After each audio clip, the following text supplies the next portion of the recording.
Testing. Yeah, testing. Hello.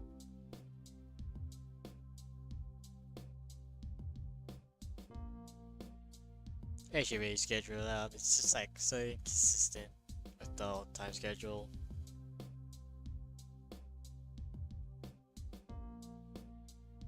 Anyways, gonna finally be continuing on this game now.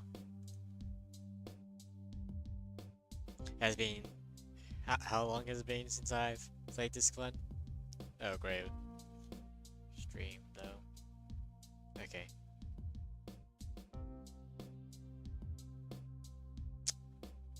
Anyways, just gonna get started and just, do my thing.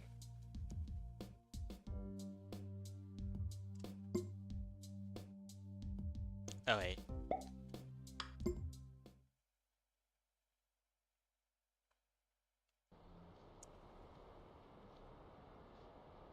Alright, hold on.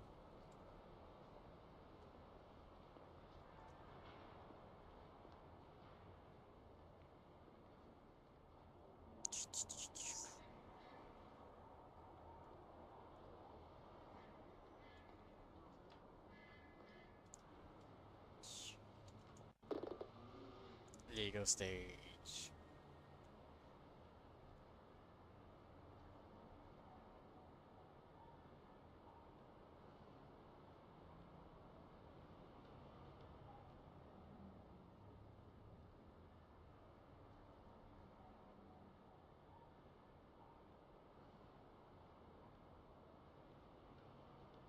Eight.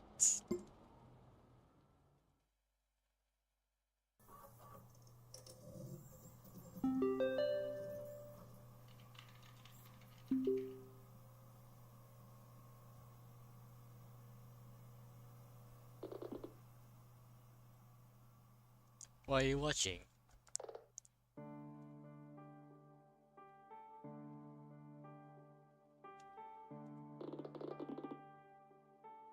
That's the video of Sandra Ortega's office, isn't it? Again?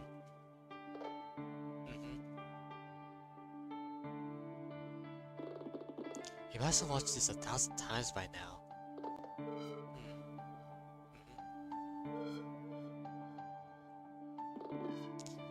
Mind if I join you?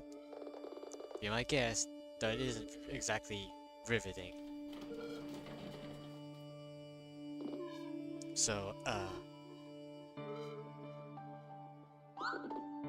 what are we looking at? This is the CCTV footage from the afternoon that Sandra Ortega was murdered. Anya's former colleague? That's right. The building's a multi-purpose office block. Sandra just rented one of the offices. That one on the left. I see, so this is her front door. Right. Were any other businesses on the same floor? An optician, an eye doctor, they weren't open on the day, so no one came or went. They weren't involved. And the place opposite Ortega's office? An empty unit. According to the documents from Anya's case, it had been empty for weeks. You can see rubble outside. It was being renovated.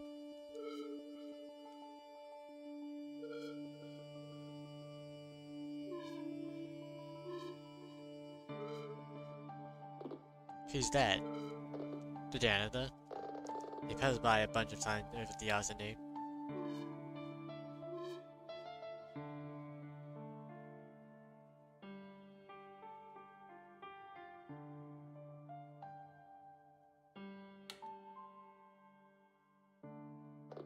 See? Apart from him, no one else shows up. Did he see anything suspicious? No, nothing out of the ordinary. He didn't call the cops? No, the police were tipped off by an anonymous caller. The janitor didn't even know about the murder until the police arrived. Well, I must have time. This is when Anya's turns up.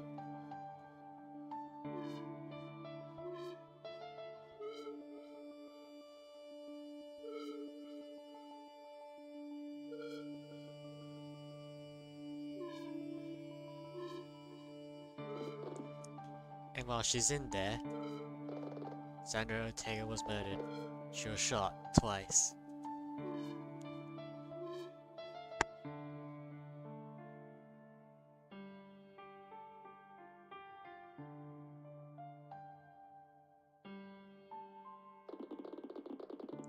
Didn't you say she was carrying the murder weapon when Flatfoot arrested her?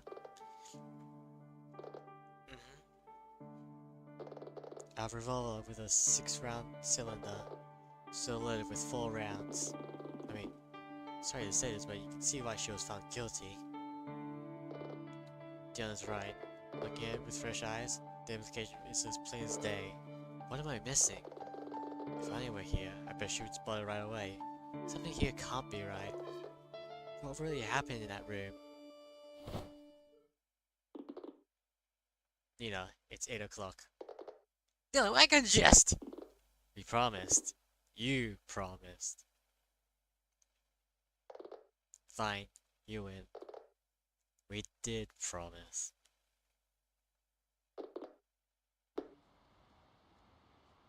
Aquila's Defense and Law Offices, January 5th, 8 PM. Terry's looking forward to seeing us. You won't believe how happy he was when he got approved for a loan to buy his food truck. What does Terry know about food? Who knows? Maybe he'll surprise us. Okay, so where he set up? At Rosto Vista. He's been set up for... He's been set up now for he's been set up for a few weeks. He's been set up now for a few weeks. There we go. You mean the tourist place up at the Rosto... Oh, okay, whatever. Rosto Spire, the mountain? Yeah, you know it? That's miles away! How do you plan on getting there? I don't know. The bus? You wanna get the bus heading up in the mountains in the middle of January? I haven't thought about it that way. Fine, I'll drive. You have a car? You sound surprised. You live in your office. Touché. What kind of car is it? A yellow one. I don't know cars, okay? Same, I don't know shit about cars. There's a lot of people who are gonna be like, oh, that's a something. It's like, I don't care. Why do you think I care?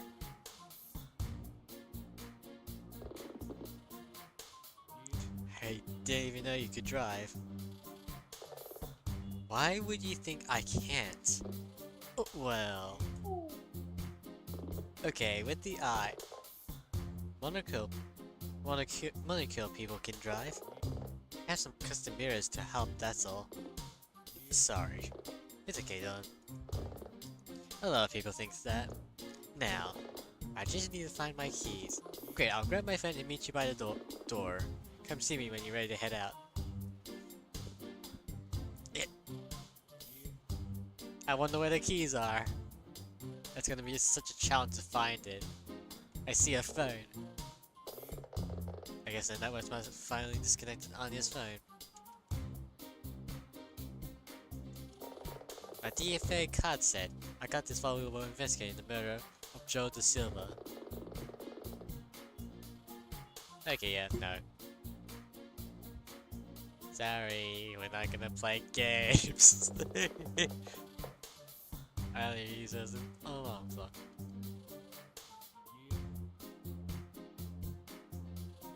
Vending machine. Dylan keeps the vending machine stocked. Do people actually like own vending machines? Like straight up just like have them in there somewhere? I'm actually curious about that. It's empty, but at least it's clean. No one's in there. Oh well.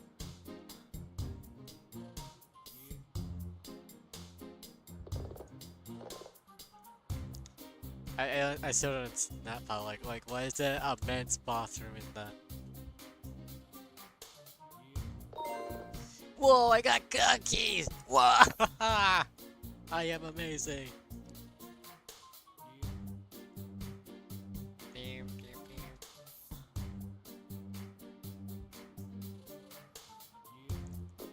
Are you ready to head out? Yes. Yep, let's get going. Okay, boss. Whoa! Thank you, you shiz. Yeah, we should get in your car and turn on the heater pronto. Do you assume that the heater kind of do you assume that the heater works? Now where did I park?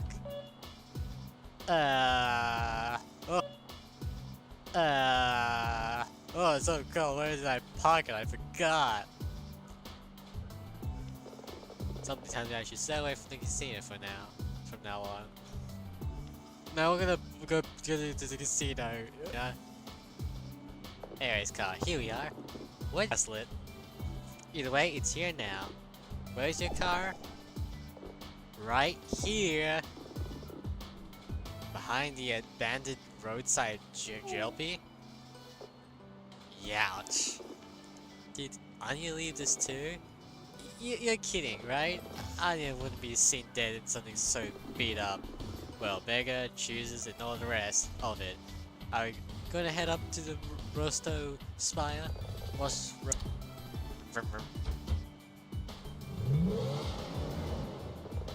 Okay, we're in business. We get up to the Rosto Spire by taking the north road out of the city. Sure you're good to drive? The snow's pretty bad. You're forgetting something, Dylan.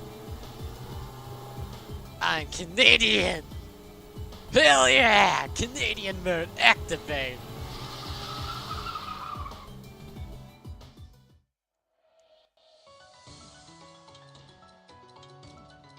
Hell yeah, new intro and such, yeah!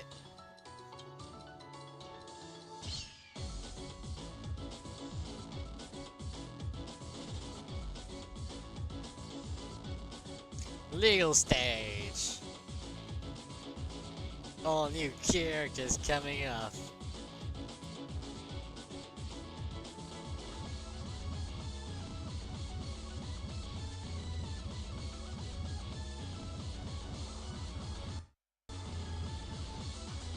Yeah!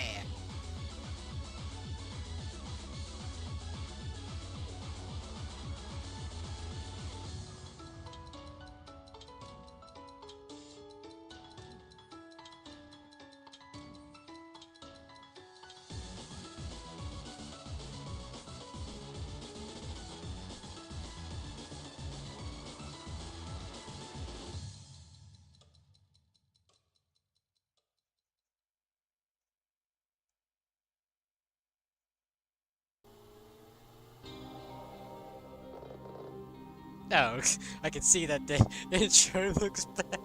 Looks so choppy like it.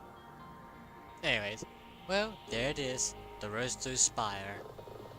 The Rosto Vista parking lot is on its south slope. The road takes us around the lake and then up the side of the mountain. Have you been there before? Once on a field trip in middle school, but that was in the summer. It's popular with backpackers, hikers, and the like. It's weird though. I remember this road always being quite busy. The Rosto pass is the only way through to Rotondo in the north. Where's the traffic?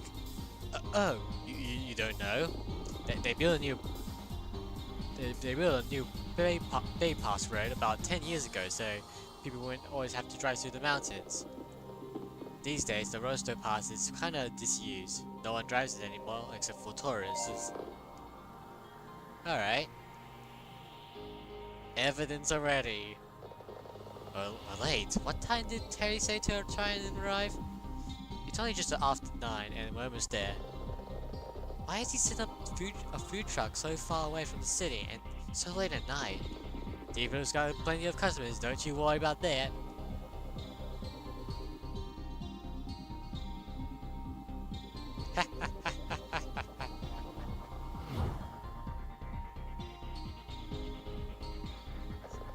Whoa, I guess we're not the only people on the road.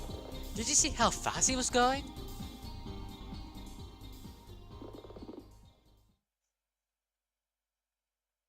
Oh, you haven't seen anything yet.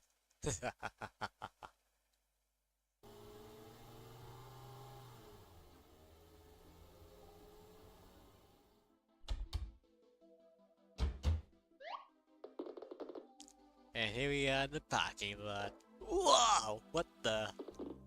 I don't believe it. I know. He's a hit! What? We're focusing only on different things. But the line! T-Bro's doing a roaring trade. That's obvious.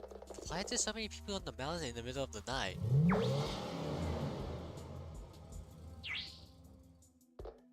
Dylan?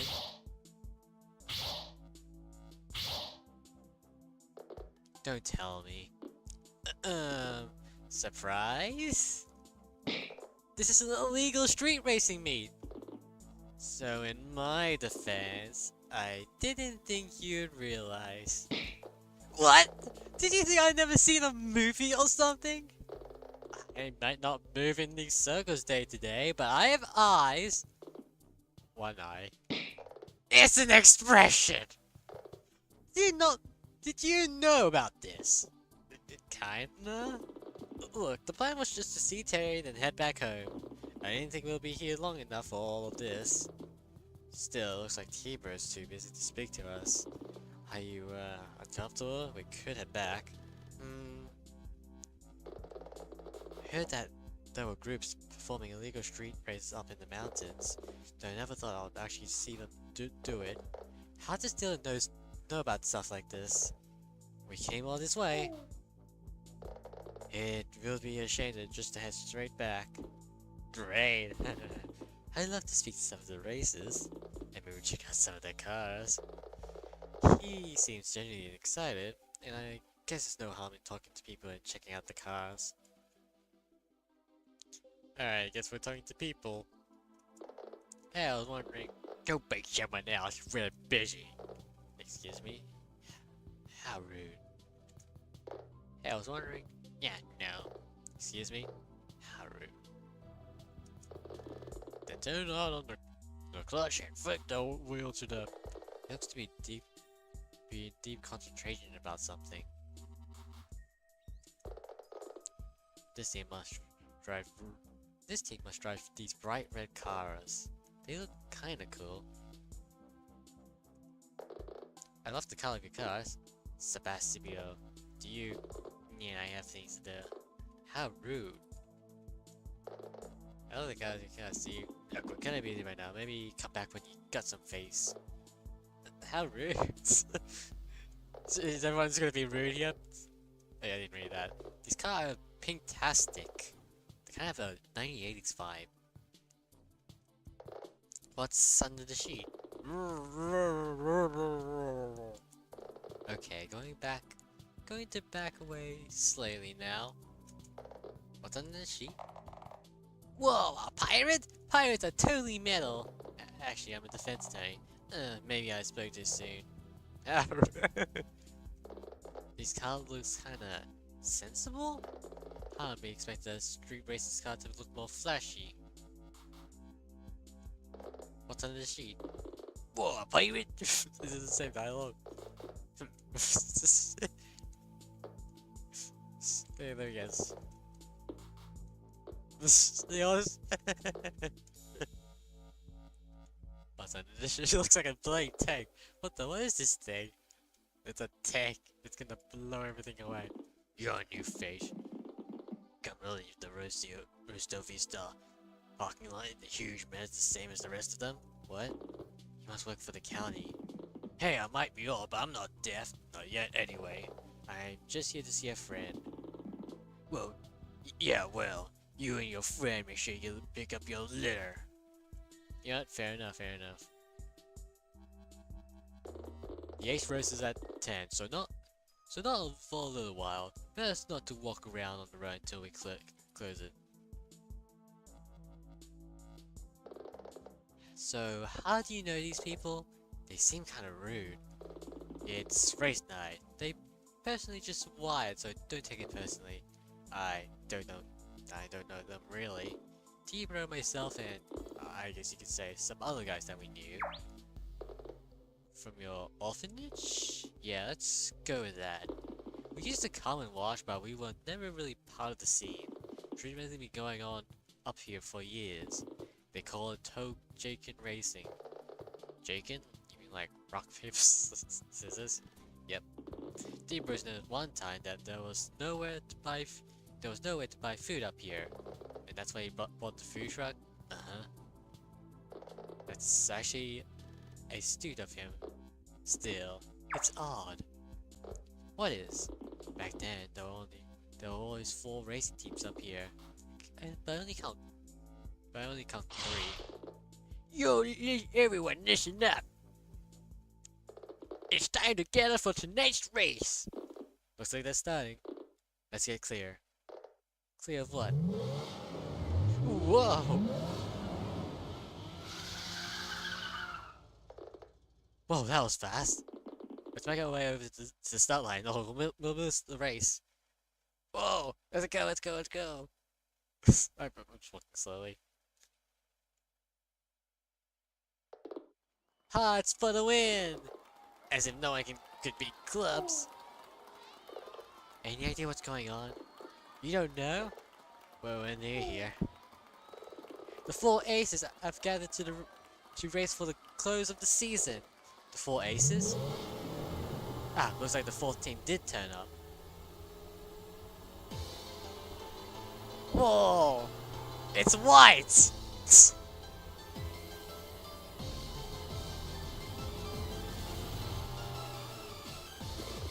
You can do it, Julian!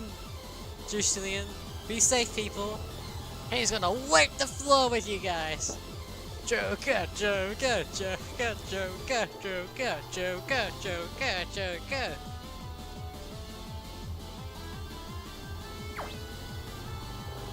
Why are they all chanting Joker? Are we clear? Okay, sounds good. Clear? What's he talking about? Ah, I know this one. He radioed the guy at the finish line, and they confirmed there's no traffic between the start and finish. The race can't start until they do it for safety. They seem pretty organized. Realistically, they know it'll be clear. Like I said on the way over, no one drives this road anymore, especially at this time of the year. Maybe it's not like a single car has passed in all the time we've been here. 3, 2, 1, go!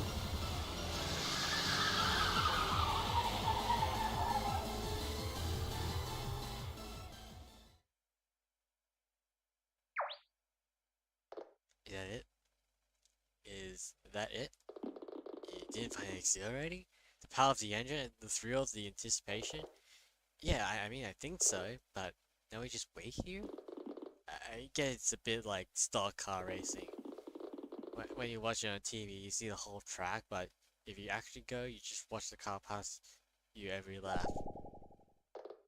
Where's the finish line? Further down the mountain? Someone from down there will radio someone up here in a few minutes with the results. Dylan, I just noticed something. The line over by the hot dog truck is much shorter now. Oh, good spot. Let's head over there. I'm starving.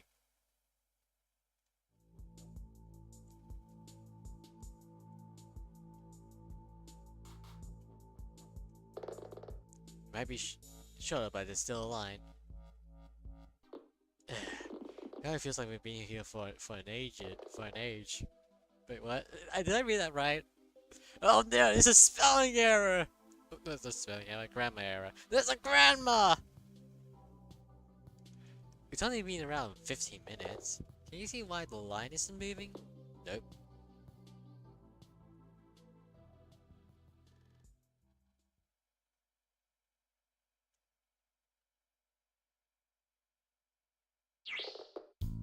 Is he a street racer?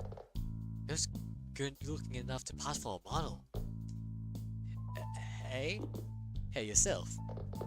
You here for the racing? Mostly, though right now I'm Craving some hot dogs. Us too. Me Aquila of Aquila Defense and Law. This is my PA, Dylan Mello. Yo. Nice to meet you both. I'm Terry Gearson, Kings of Spades. The King of Spades? Yeah. You're new here, aren't you? Can you tell? You'd have to be to ask that question. Okay, you guys. So, what does it mean? Within each of the racing teams on the mountain, we have 4 ranks. The lowest is Jack, followed by Queen, then King, that's my rank. I'm also the swing spade mechanic. Each team is led by an ace. I'm Terry Good. Yeah, okay. Teams. You mentioned something about teams. What's the deal with those? Here at the Rosto Spire, we race as a group known as the Rosto Racers. As long as anyone knows, we've been divided into 4 teams. Dancing Diamonds, the Metal Clubs, the Burning Hearts, and my team, the Swing Spades. I guess that makes sense, but that reminds me of something else.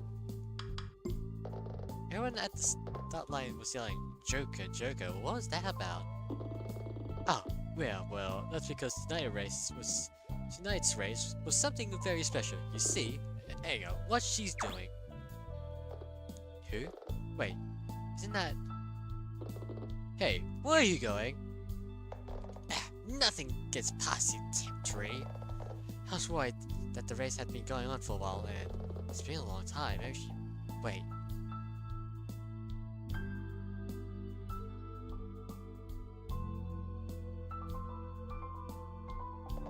What are you doing here? Me? Look, ma'am. No offense intended, but I have no idea who you are. Not you, Goggle Boy. Her. You two know each other? Rukio. It's been some time. I had no idea you were involved in street racing. You here on some errand? Maybe you should hurry up and get back to the office. Anya Miller might want some more coffee. Hey, there's no need to be rude. Besides, Anya Miller's currently in prison. Oh wow. So Nina, are you lost without her? Is that why you went all the way up here? Rukio? What's going on, Rukio? Why were you getting in your car? Oh, right. Trey, have you spoken to Clara tonight? I saw her at lunchtime, but I've been trying to call her all evening. No answer. Let me guess, did you have another argument? Well, what do you expect? She still won't listen to Hank's offer. It's not just that, though. She seems agitated, I guess? Nervous, even?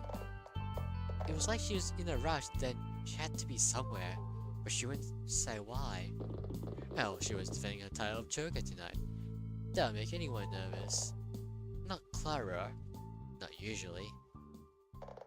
Anyways, the race has been going on for a while, and the finish line should have radio back by now. I'm sure everything's fine. Yeah, well, you can be sure all you want. I want to head down the mountain and check that the race finished up as planned. I don't know about that, Rokyo. It's not how we usually do things. I'm going. You can come with, or you can stay here. Your choice. Hey!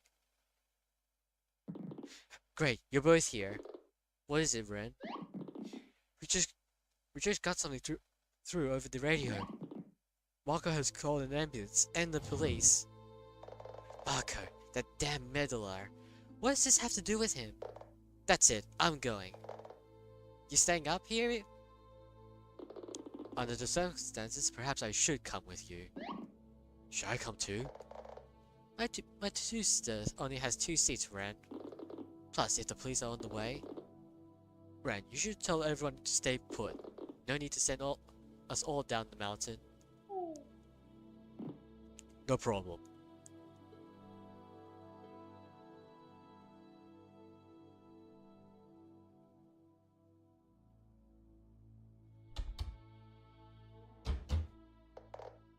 Out of the way, Ren.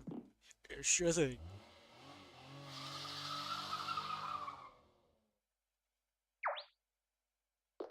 That's weird.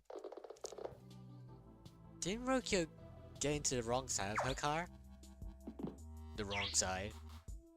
Oh, no, she got into the driver's side. Rokia Matudis is a JDM. A JD what? He means Japanese domestic model. Her car's a Japanese import. GDM's driver's seat is on the right. I see. Trevor's gun. They mentioned the thing, it'll come up later, plus the evidence thing popped up, so obviously. Look, I got a bunch of people to reassure, so I better get moving. Nice meeting. It's nice meeting you, whoever you are. We still gonna wait for hot dogs? Yeah, let's do that.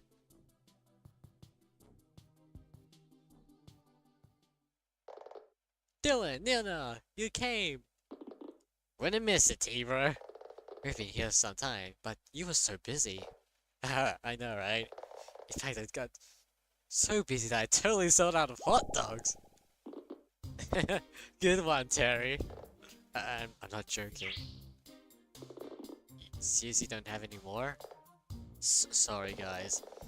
If I want to make more, I have to open a new crate of cans. But the racing seems over for tonight. Damn. Still, the truck looks great, Terry. You like it? I got it at an auction. Only one previous owner. The army? How did you guess? Anyway, it's big and with plenty of space and for equipments.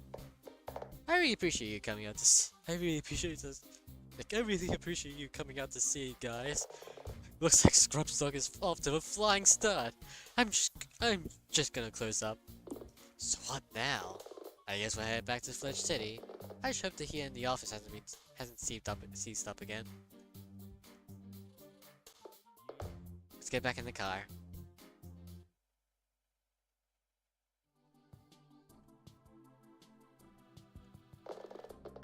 Still here? Everyone seems to have left already. Terry and Rukio hasn't gone or come back this way yet. I heading home soon, but I wanted to wait a little longer for them. How peculiar. Anyways.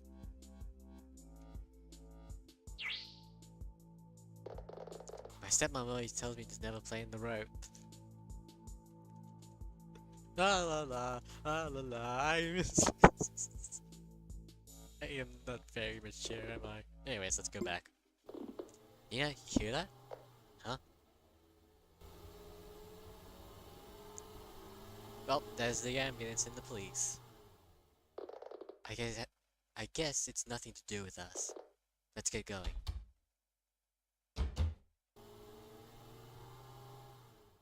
Hello, welcome.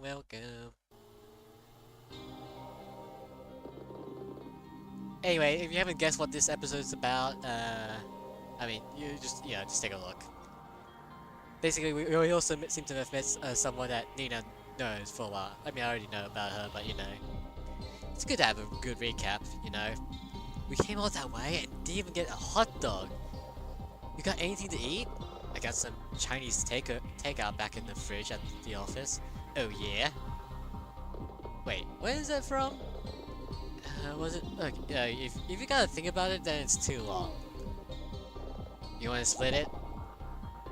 You okay if I crash the office? You can take the sofa in the lobby. Then we all split it. So that Rokio person, you knew her? Yeah. So, I don't want to talk about it. So she looked kind of agitated. You think those guys who race tonight are going to be okay? Going down to South. Oh shit! Oh god. I haven't watched South Park for a long time actually. To be honest, I watched a few episodes like in past like several episodes at a time, but I don't know, I just kind of forgotten about it now. Whoops. Anyways, you think those guys who race tonight are going to be okay? I hope so. I'm thinking maybe I should actually like, you know, after chapter 3, I actually go to chapter 4 for this game. For the series. Before I actually, you know, finish off, what is it? Tyrone Chabert. I hope so. But that ambulance was driving pretty fast.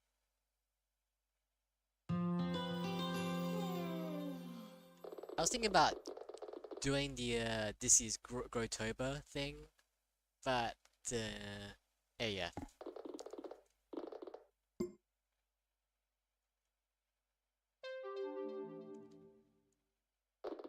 But I wanted to finish off the because you know due to like lack of time and how much I'm busy and such, so I just wanted to focus on like the Danganronpa video and try to resume for not before but during October, since there's like a similar game coming out, like you know like a Danganronpa Insides game, well chapter 1, which is called Kino.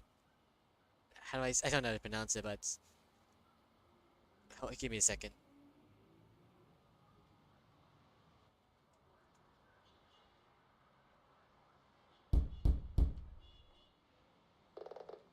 Eggs over easy. I'm just gonna keep searching out why. Keep going, you know. Fine, just some toast.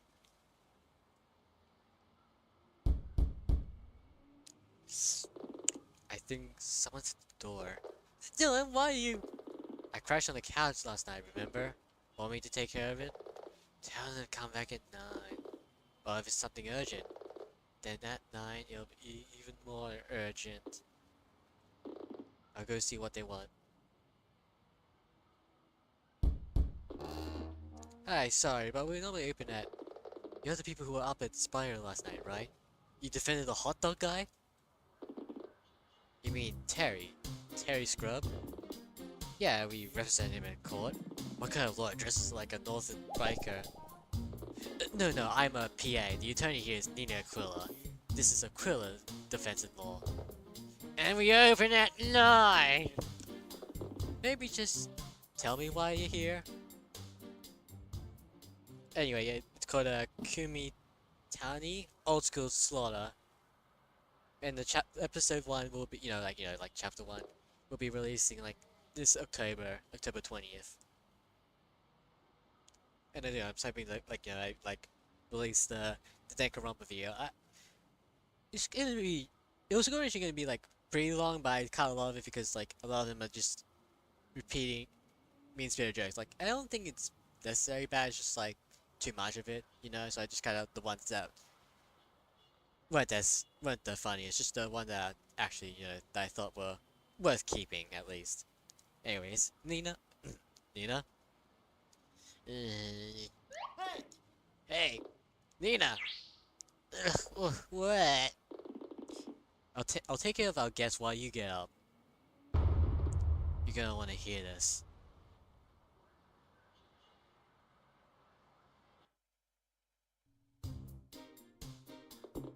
I don't believe it. Neither did I at first, but it's true. The Ace of Spades? Last night she was fine, but then... Whoa. Has this ever happened before? Even happened before? Once, apparently, but a really long time ago. What's going on? What happened? It's about Clara. Dylan, who is this guy? Oh, right.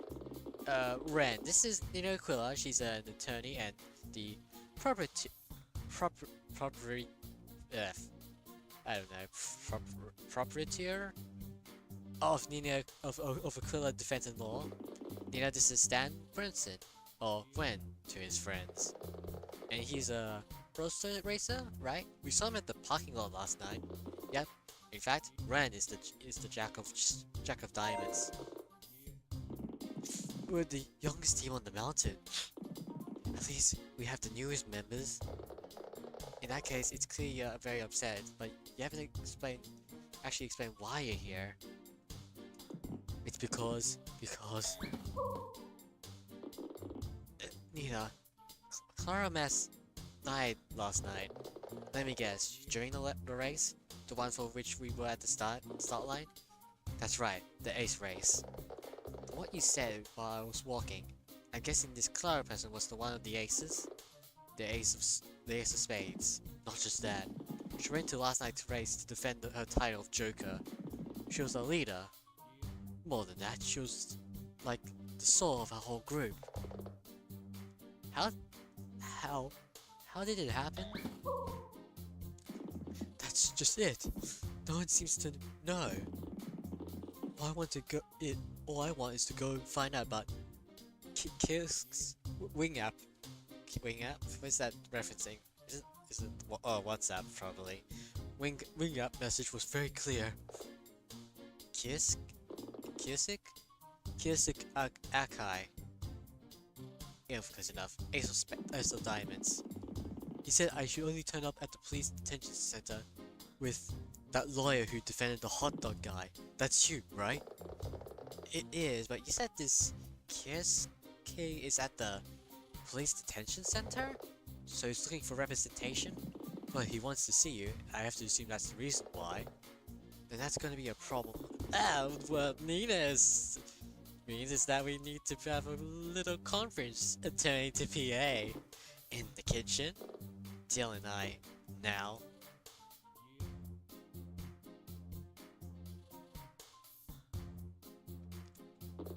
It's interesting to try, analyze these characters, at least the major ones. Like the... trying to forget the MBTI. What do you think their MBTI is at the moment? What are you doing? I'm trying to handle him gently. You're trying to refuse to help him. You've been doing this to potential clients for weeks. You're being ridiculous. I don't do that to everyone. Oh yeah? What about those boys who came in about that problem with their school volleyball tournament? Well, or that cat who was worried someone was copying his recipe for magic beans.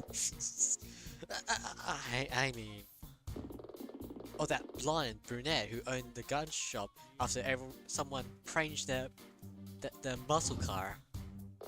So what if I'm turning people away? We're already in the middle of a case. Yes. And last time I checked, the sign on the door said Aquila Defensive Law. Nina, we've talked about this. I can stretch our budget, but that won't keep the lights on forever. We're circling the drain net right now when it comes to cash flow. Has it really gone that bad? Put it this way, we can look into Anya's case, but if we don't help this guy, then there'll be no one's name on the door in a month. And plus...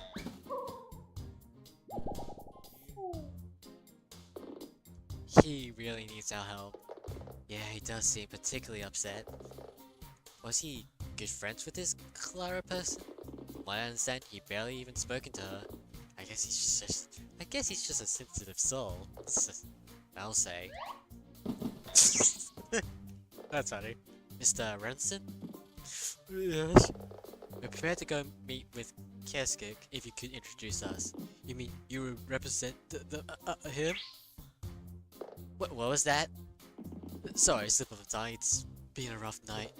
Naturally. But no, I can't agree to represent him until I've spoken to him. I need to know more about what happened. Let's head over to the police detention. Thanks. Yeah, he joined the party. What do you think is gonna happen? Yay! 3 people, woo! This is amazing. Going down.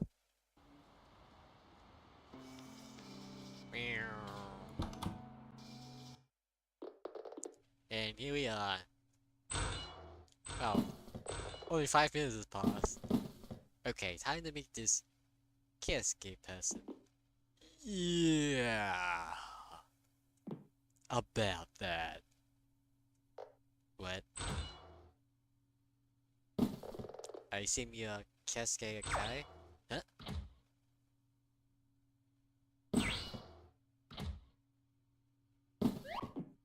Boss, there she is, the lawyer who defended the hot dog guy.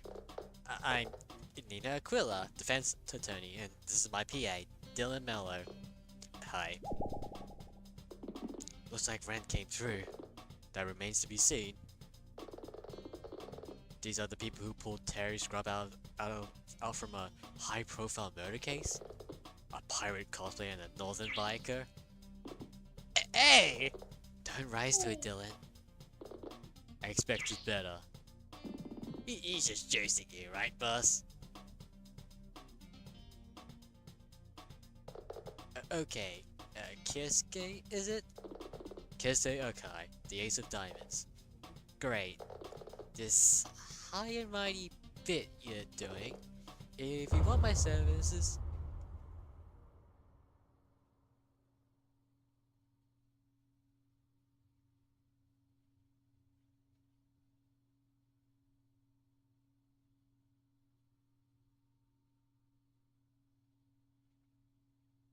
Excuse me. That's the guy who served sausage sizzles. We couldn't even get a hot dog anyways because he ran out of it. Anyways, we can start by checking that door. Checking that at the door. No one browbeats me from within the interrogation cell. My time is valuable, and at the moment, you're not paying for it. Ha! Hold on. This is what, yeah. Ha! I like her. She's direct. Okay, I'm willing to give you the benefit of the doubt, as a night in detention is difficult on anyone, but I came down here to meet one person. Can someone explain what's going on? Well, there's 3 of us. That's kinda self-evident at this point. No, I mean, all 3 of us were arrested last night, at the same time. I'm Hank Castle, the Ace of Hearts. I've already made myself known. And this is...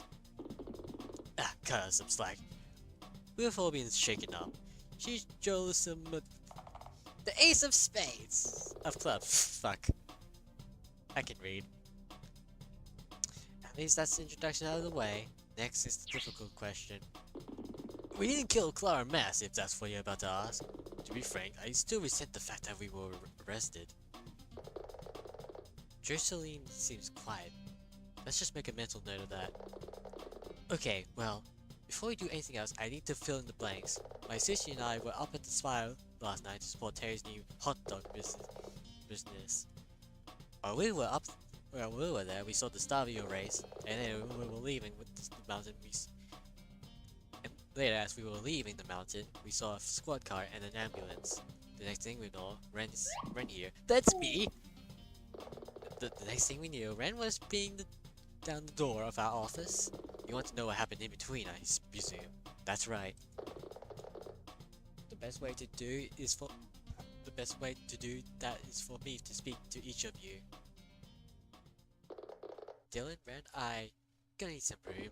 Okay, boss. Okay. Yes. Hank. Can I call you Hank? Go right ahead. What happened? Why did the police bring you guys in? Truthfully, it was because of Rokio. She was on the warpath. Rokio? I don't understand. It all happened so fast. Clara was sitting there, dead, still in the driver's seat of her Mitsuyo. I think that's another car brand probably. When she didn't seem to be moving, Kisuke and I pulled her out of the car. And that's when Rukio and Trey turned up. That must have been difficult to explain. Now there's an understatement. There's an argument while I tried CPR on Clara, but there was no bringing her back. They say that Rokio reacted to this particularly badly. From what I understand, Rokio and Clara's last conversation was an argument. I guess the sight of Clara like that must have been too much for her to bear. And so when the police arrived, Rokio said they should arrest us. Under the circumstances, I can't say I blame her. Hank seems to be a pretty reasonable guy. He doesn't seem to be holding back, but he hasn't explained how Clara died.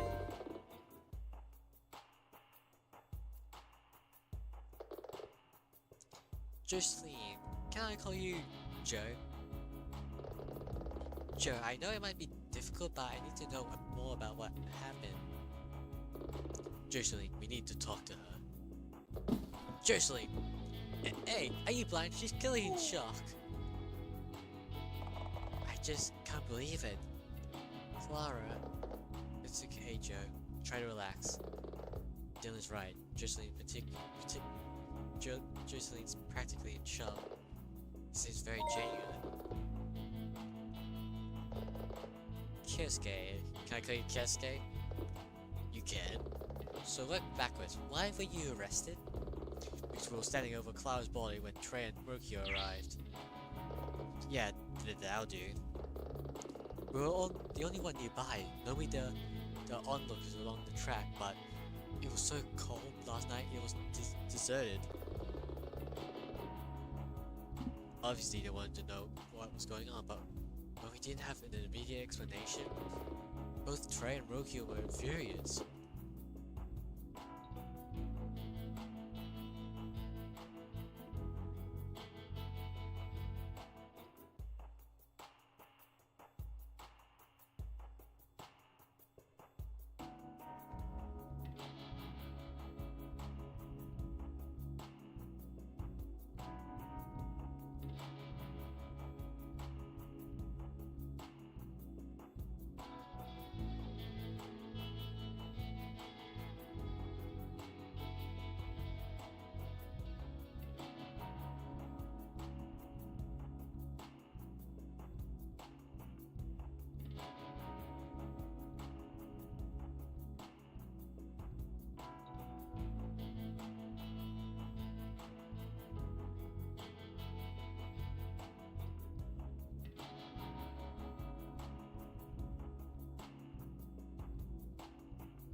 Anyways, I'm back. Anyways, okay, hold on, let me just double check real quick before I continue. Yep, alright, all good.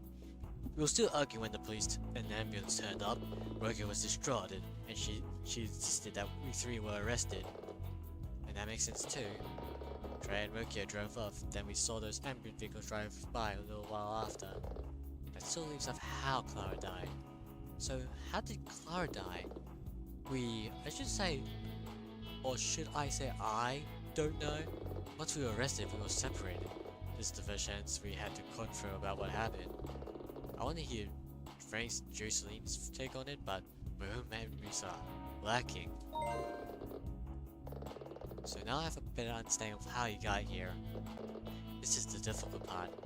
All three of you were standing over Clara's body when the police turned up. How did Clara die? I mean, it was so quick. Okay, go back to the last time you saw her alive. Walk me through it. We set off from the Rosio Vista parking lot as a force, was it? For the Ace race. We saw your cars at the start line. There were 4 of us, which was weird. Normally the races are 1v1, but it's only been a closed season, so it was the only way to sell things. It was cold. There was ice all over the road. Then what happened?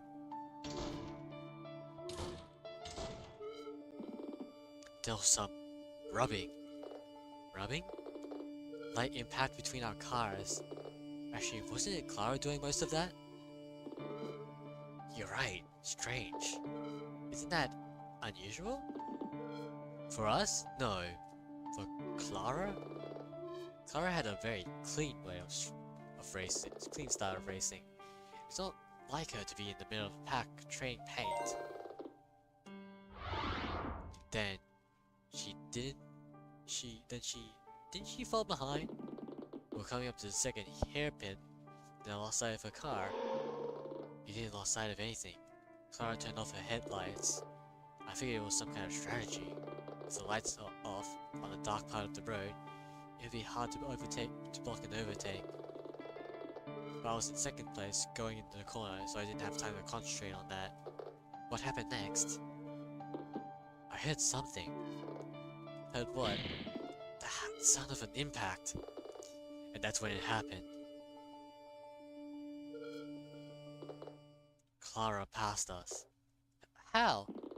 I was trying to work it out all night, but I got no answer for. Excuse me. Got no answers for you. I didn't hear it or see it. When we ran the second hairpin, she passed us. Her car was. Clara had come off the road and smashed into the roadside verge. So it was an accident? It looked bad, so we all stopped to see if she was okay. I could tell something was wrong. We tapped on her window, but there was no answer, so we opened the door, and there she was, dead. I hate to ask for the grim details, but it looks like a head impact. I'm no doctor though. So we checked for pulse and Hank tried CPR. She was definitely gone. And you know the rest.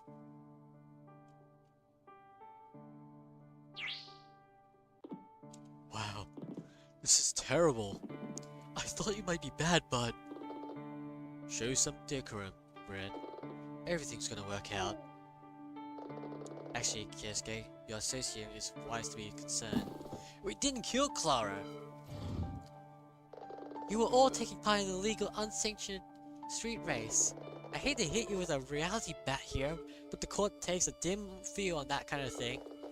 Even if it was an accident, the prosecution could suggest you three are in part responsible.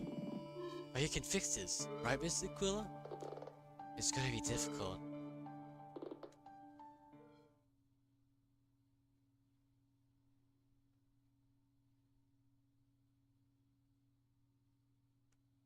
I can pay you. For representation? Yes. Nina, let me think, Dylan. Go this way. We can't look into Anya's case, but... We can look into Anya's case, but we don't help this guy. Then there'll be no one's name on the door in the month. I'm starting to wish I haven't turned away those boys and the volleyball thing. Hank, Kiesuke, and even Jocelyn. I think they're all being truthful. They were rivals, but I don't believe that any of them meant Clara any harm. Anya, would you take that case if you were in my shoes? I think you would. Time for the ID. Mr. Akare? I formally accept your request for representation. Don't forget me! I want in on this too. Of course, Mr. Castle. You want to hire my services. In fact, do you want to be represented as a group? You make things some things easier too. I do not wish to be represented. What? You heard what I said. Joe, I know you're upset, but... That was sudden.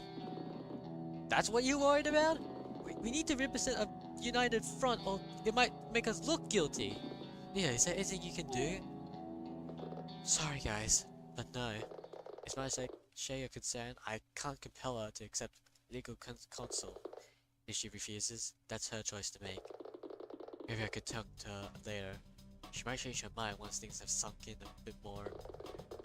Well, both of you have formally hired Aquila. Both of you have formally hired Aquila and Defense Law to represent you in court.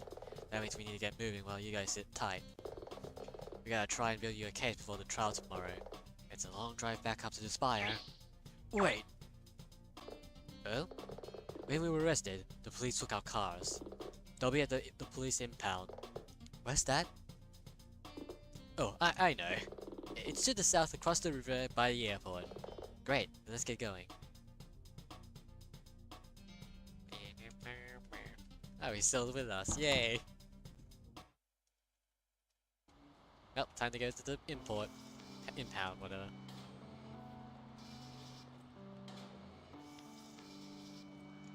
Whoop.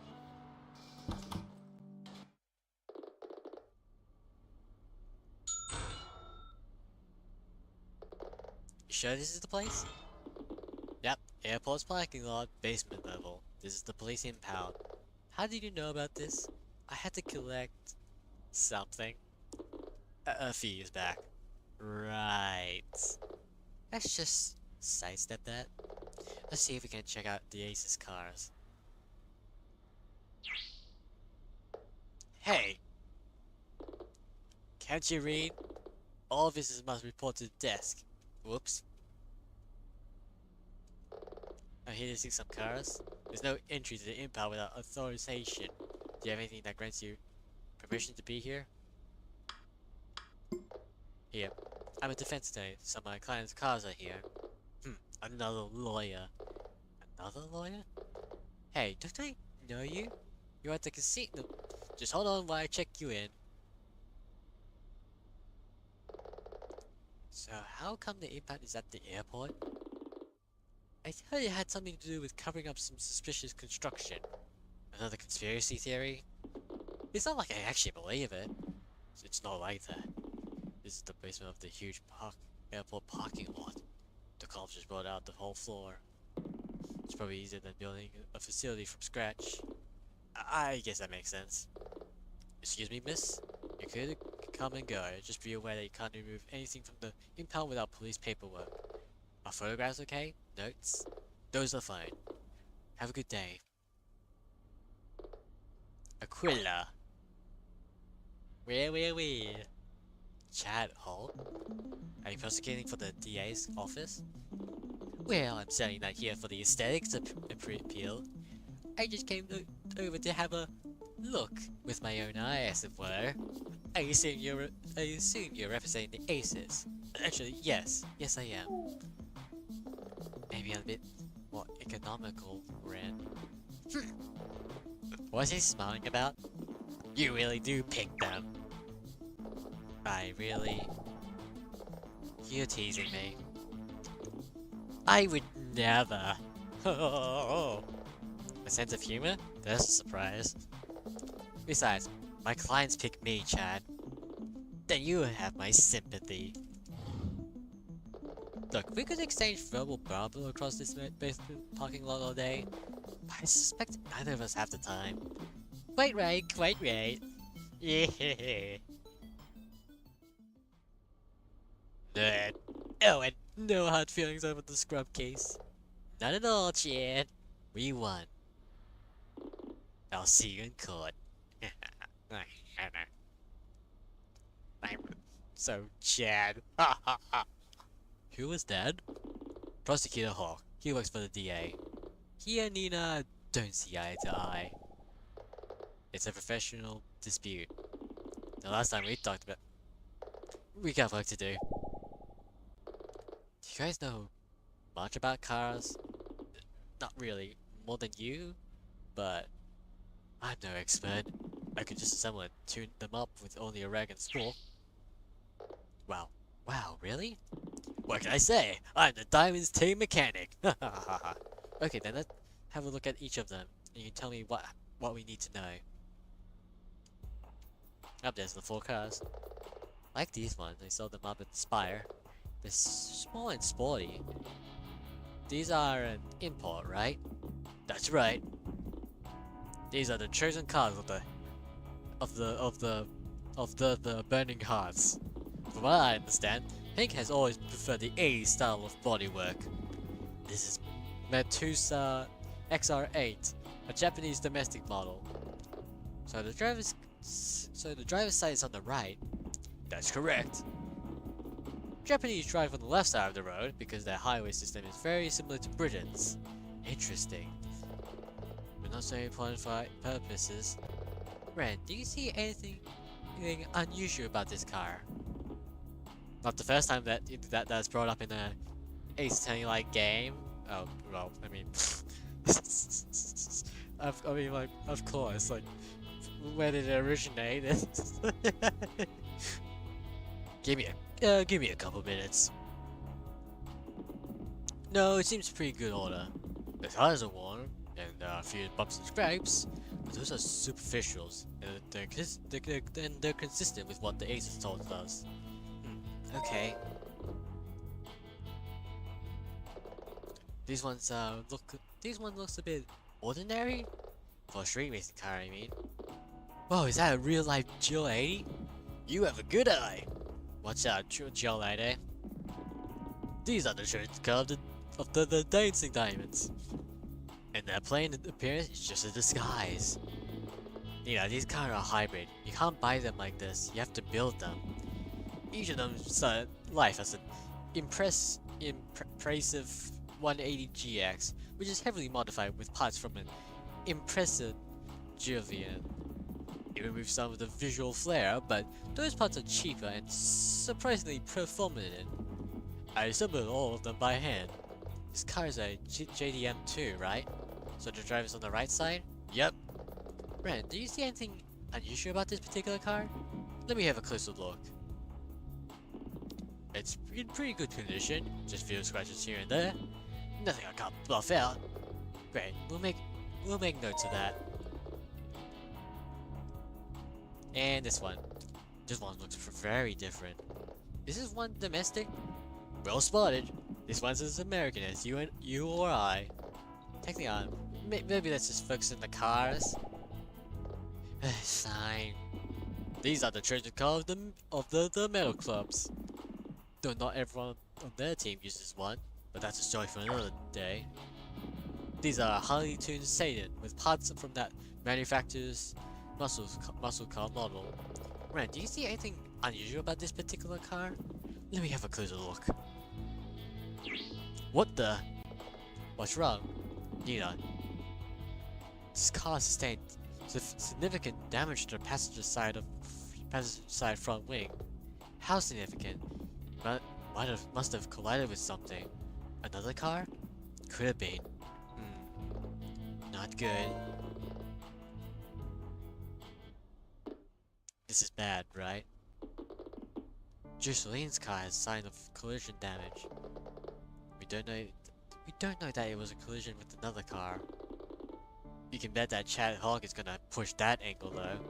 We should go back to the police station and maybe speak to Jocelyn. Jocelyn doesn't want to talk. That was clear at our last meeting. So what do you do now? I think we found everything that we're gonna find. We found everything here that we're gonna find. Time to head back to the Roaster Spire. It's getting towards the evening, so if we're going, we should go now. Let's take my car. What, you haven't been driving?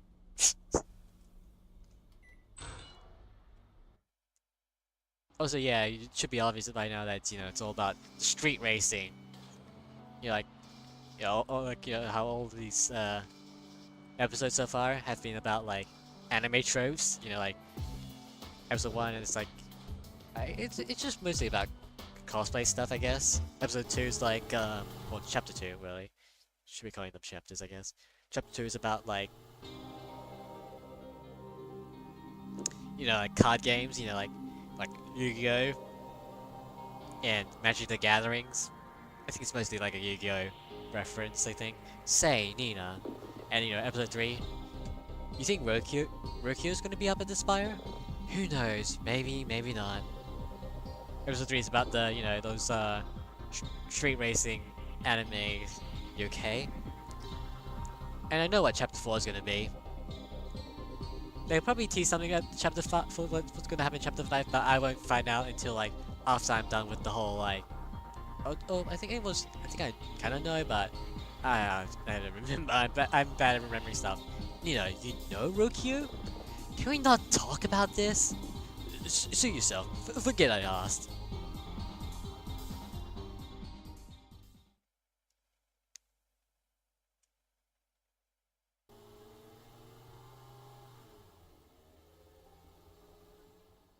Hey look, we can try to get the sausages all. Yeah! Here we are. I'm gonna check in with the other Dancing Diamond team members. Maybe they heard something. Okay, Ren. No! Why didn't we just go to the site of the accident? Look over there. A police checkpoint? That's why. They must want to keep the road clear. So what do? We should try to talk to that Trey guy, maybe even Rokio. We need to find a way to get to the scene of the accident. If the police have blocked the road, we need to see if we can get through. And if they refuse, we find another way. Hot dogs. Wait, let's get the hot dogs first. These are the best hot dogs I ever taste. I just keep coming back. Oh, we can't get the hot dogs? Oh. What about the sausages? Oh. Hey, you're working with Reen, right? That's right. Sorry, but I don't know anything else about what happened last night. I was all still kind of processing it. That's okay. Thanks anyways. Hey, didn't you go for the card gaming convention? DFA? Yeah, it's a hobby. I swear, sometimes it feels like there are only 20 people in this city. Reusing assets, ha ha ha. Hey, look, there's 2 people in there. Look, can you see the mouse actually? Look. Anyways. Oh, who's this guy? Hey, you were up here last night, right? That I was. And you were? Aquila. I'm a defense attorney and this is my PA, Dylan Miller. A lawyer. You come up here often? Every day. I'm the custodian. Of the parking lot? What, did you think it took care of itself? I suppose not. How come you're up here so late? Maybe it's a round the clock job. What do you care? Someone's gonna clean up after those roster racer kids. Do you know the racers? These punks? Sorry, I forgot to say. I'm representing some of the people who were arrested last night. Not sure why you would talk to me. Well, you spent a lot of time up here. I thought you may have seen something. Nope. I'm looking for anything which I can use to establish what happened. Did you see anything unusual last night? Nope. I mean, no. You had to think about that? Maybe I wanted to give you an honest answer. You think about that? Hey, it's fine. It's fine. You didn't see anything. But why so argumentative? What's gonna happen? Were all the other aces arrested? Are we still gonna race here? Everyone, please. This has been a difficult time for all of us. Some of us lost a dear friend. Others lost even more. Keep glancing at that car as though it has some special significance. Maybe I should take another look at it. Roki and I are here tonight in case the police need to ask us any questions. But I give you my word.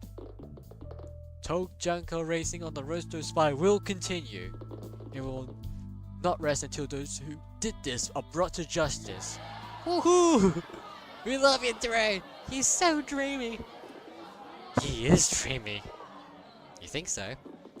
The guy knows how to whip up a crowd. Hey, but that crowd's gonna make it impossible to talk to him. So from what was in that speech, I doubt Trey will have much to say to us. They were looking over at this car. Nina? It must have been for a reason. Nina, you got a sec? What is it? Before you start thinking out loud, I think Roki is in that car. How do you figure? Well, Trey just said that they were up at the Spy tonight in the case the police needed to talk to them. But we can't see Roki anywhere. Oh wow, he's probably right. I wonder why she's just sitting in her car. I think that Roki and Clara were close. Hank said... Oh. What? What is it? I just realized something. Nothing, not important. If you say so. Poor Rokia, I had no idea. In any case, if she needed to be here and didn't want people to see her, then her car's a good place to be. What with the darkened windows. Yeah, wait. Do all the street racing cars have darkened windows? I think so. All the ones we've seen anyways. The police might tolerate it to some degree due to how remote this place is, but mountain road racing is still technically illegal.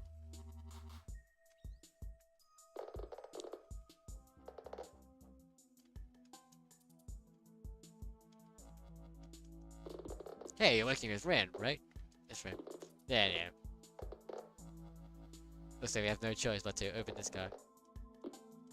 Oh, it's just the same dialogue. Okay. Okay. Oops. Anyways, gonna go through this.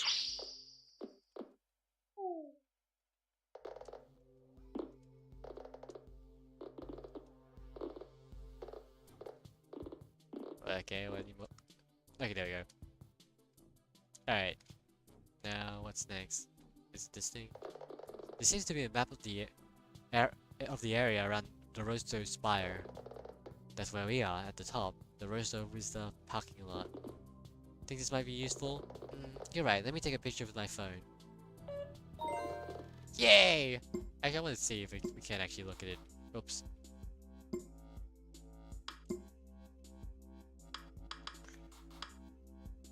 Yeah. Second hairpin, okay.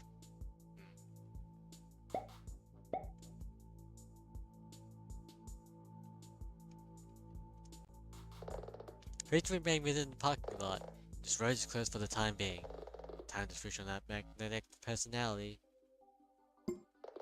Why have the police closed the road? A criminal incident? Criminal? With all due respect, officer, it hasn't been established that a murder took place.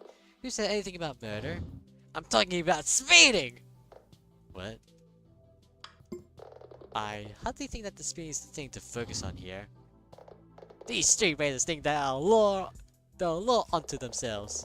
Well, I run the haste, the greatest traffic cop in the history of Fledged City PD, will not stand for this. Greatest traffic? Surely that's not a thing. It is too. I've issued more citation for speeding and illegal parking than any other cop in Fledged City PD history. No criminal escapes haste.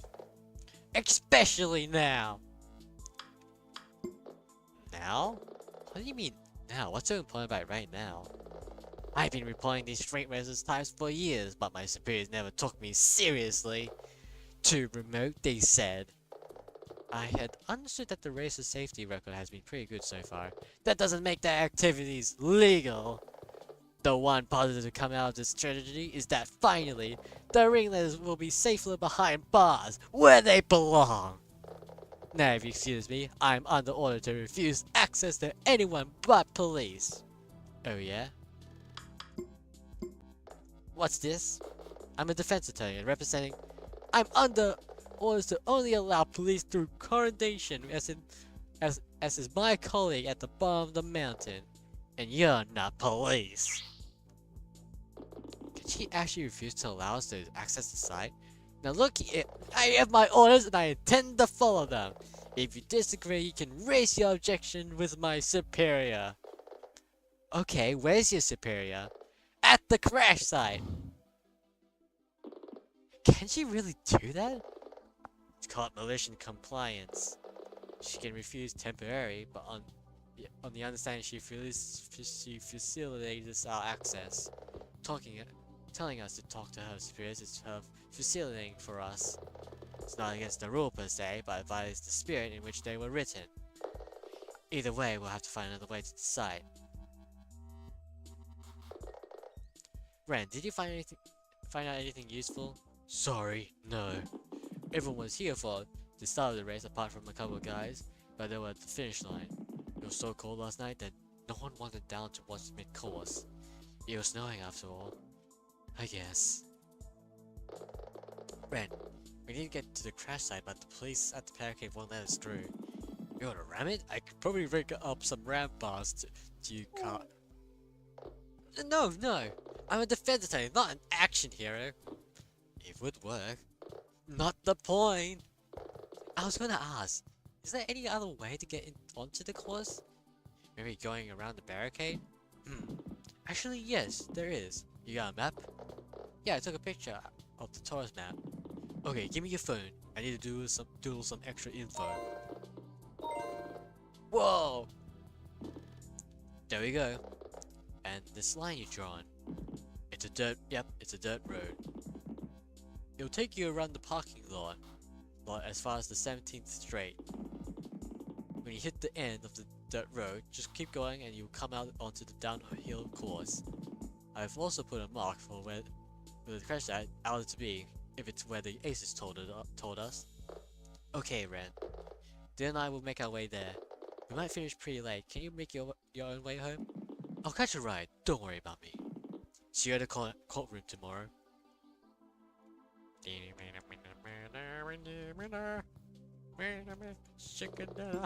Wait, what shit? Damn it! Did I click the wrong thing? Oh, okay, no, I did.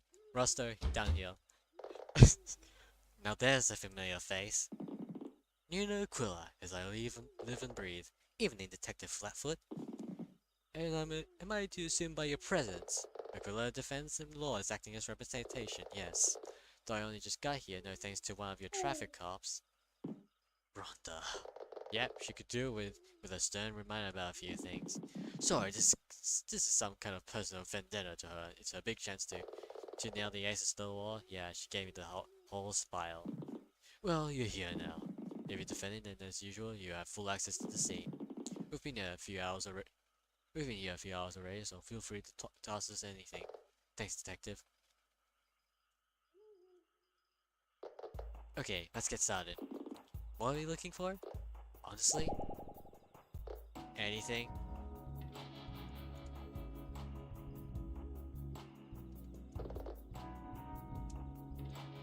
Oh, this is the car. Examine the car. It's an unusual model. What's with that black hood? That's a carbon fiber hood. It's light but strong. Then why replace the hood? Other panels are more complex to replace, but the hood is easy. You could probably do it. Plus, replacing the whole body is kinda overkill sometimes. The cars are minuscule, meant to say AG88. Kit car? That's right. They can only be purchased as kits. Apparently all of the space cars were built by Trey Gearson, the mechanic. There seems to be a lot of damage. Yeah, the front bumper and the driver's side has sustained heavy damage from the crash. The engine boarded too, the car won't start. Extend front wheel. Wait. Is the driver's seat front wheel missing? Yeah, it's just gone. We just assume it happened during the crash. How come? All three other wheels are damaged in some way. Tracking, riding. Even if you had the fourth wheel, the car wouldn't drive straight with this sort of damage. Have you managed to recover the wheel? Was it somewhere nearby? No, we haven't found it. Then again, most of the downhill course has that same cliff edge. You can see Fletch Sea from here. You're thinking it went over the cliff? It's not an unreasonable assumption, seeing as though we can't find it. Anything else? Detective? Why is this car missing its license plate? Oh wow, you're right, it has no plate. Well spotted. Truthfully, we don't actually know. At least that's an honest answer. First is technically on the requires that drivers display one plate, but it doesn't explain why this car has none at all. Did it have one at the start of the race? I mean, I want to say yes, but I don't actually remember. Gotta admit, I didn't look either. Sometimes the breeze from the road strikes a car's bumper, sharing the plate. It's rare, but it happens. Could happen early in the evening. Still, it's strange.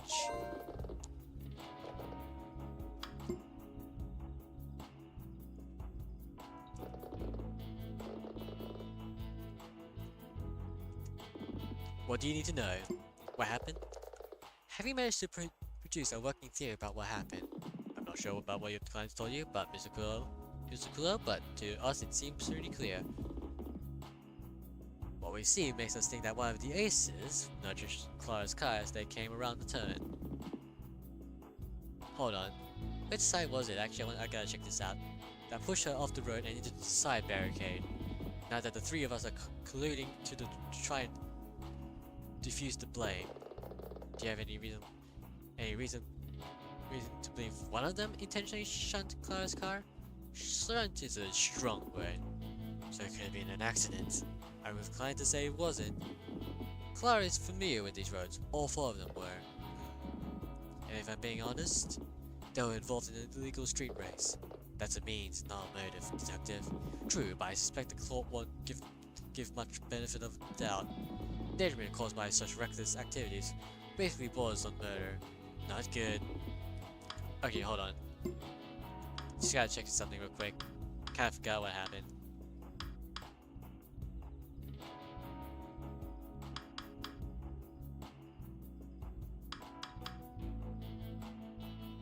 Alright.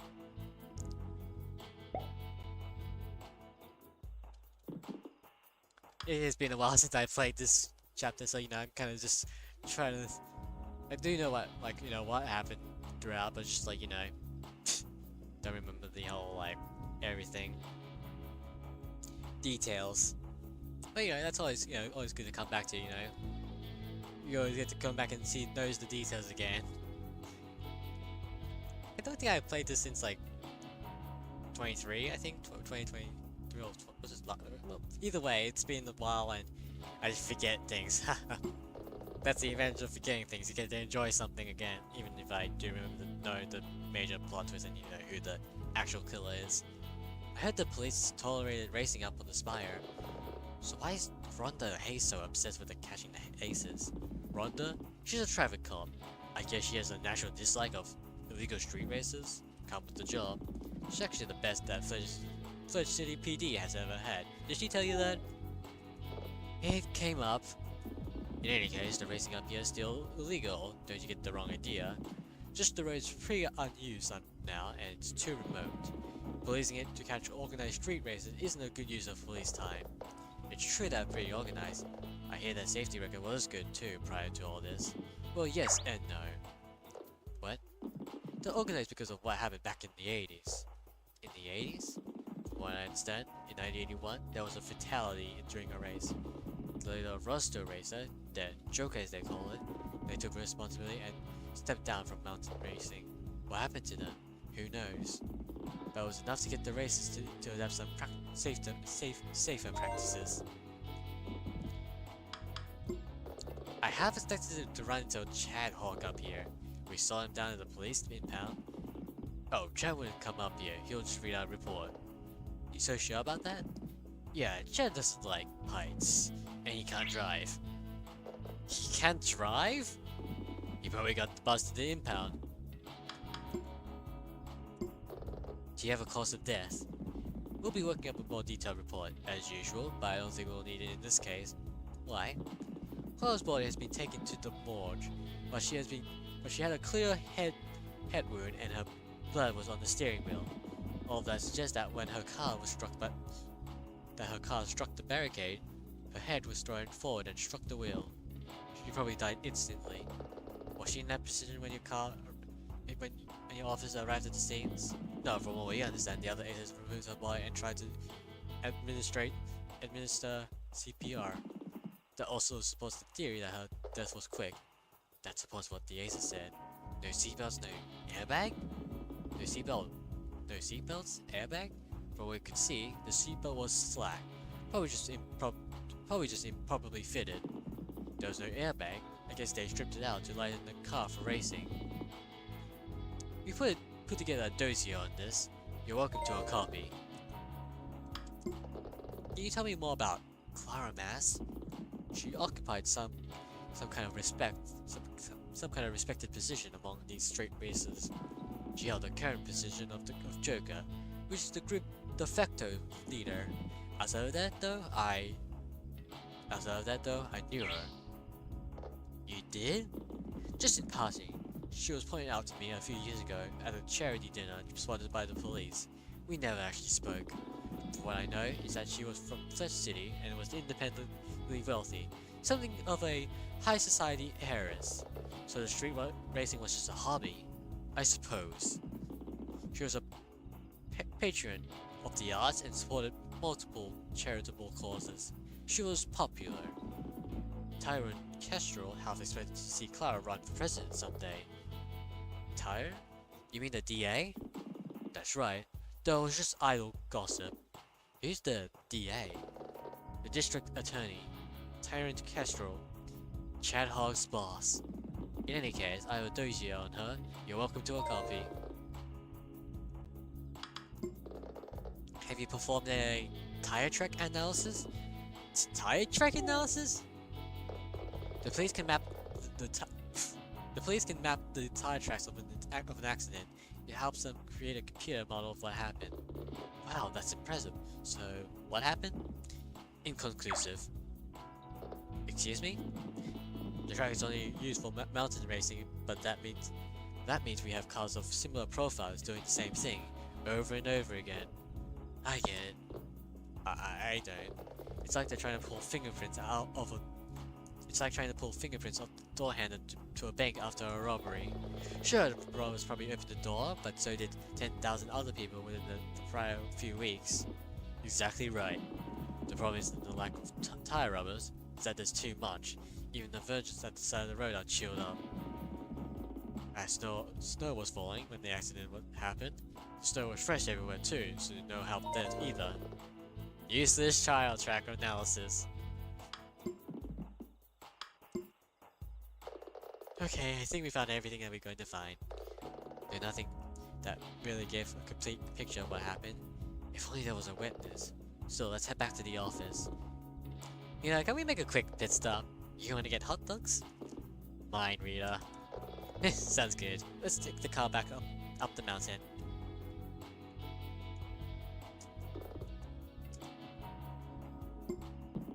Oh, Mr. Aquila, before you leave. I forgot to tell you about something. What is it, detective? One of the pieces of evidence is a photograph. A photograph? A photographer was up on the mountain last night. Apparently he takes many pictures of the races on the later hairpins. I think his name was Marco West. Marco, that damn meddler! What does this have to do with him? I heard the name. Wasn't he the one who called the police? That's right, but he also took a photo of the immediate aftermath of the accident. Fantastic! Can we get a copy of the photo? Marco, he took it home to develop it. Develop it? What does he think this is, 1995? He's a bit of a hipster, okay? I don't know what to tell you. I haven't seen the picture either. But when Chad spoke to Marco about what the photo is expected to show, I'm just saying you should be aware of it, as it's gonna come up. A professional courtesy, understand? If it were a digital photo, I'd be giving you a copy, but this is the best I can do. Thanks, detective. No problem. Safe trip back.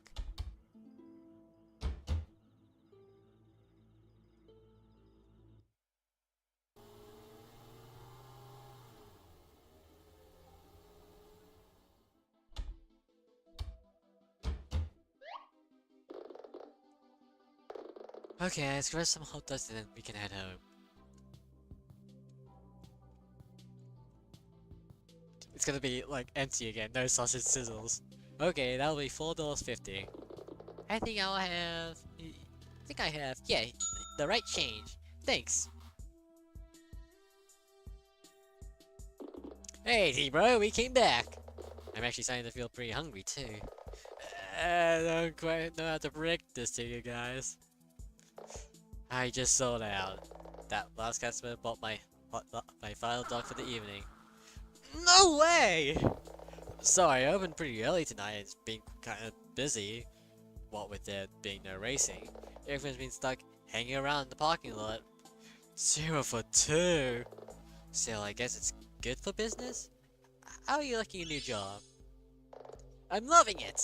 It's great to be outside, seeing so many people being an important service. Plus from the truck, I see pretty much everyone and see all the coming and goings. Seeing all the coming and... Maybe. Terry, did you serve a hot dog to Clara Mass at all last night? Like, before Dylan and I arrived up at the spire? No, I didn't. I would remember too. Come to think of it, she came to the truck on most nights she was up here. I saw her car arrive at 10 PM when she pulled up to start the race. I'd assumed she was running late and had just come from her home in Third City. Excuse me, are you okay? You look like... It's nothing, really. Just thought I... No, really, it's nothing. I wonder what that was about. I wouldn't take it personally, Nina. The culture here thrives on face. And I'm honest, you don't have any. Face? Yeah, face. Like, props, respect, kudos, cred, likes, recognition, reputation. I get it. Plus, it's a community of illegal street racers. They're not fun of police or lawyers. Like I said, don't take it personally. Well, I guess that's all there is. Guess all there is to do now is to head back home. Sorry, guys.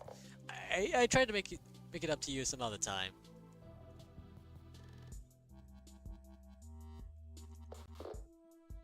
Back home.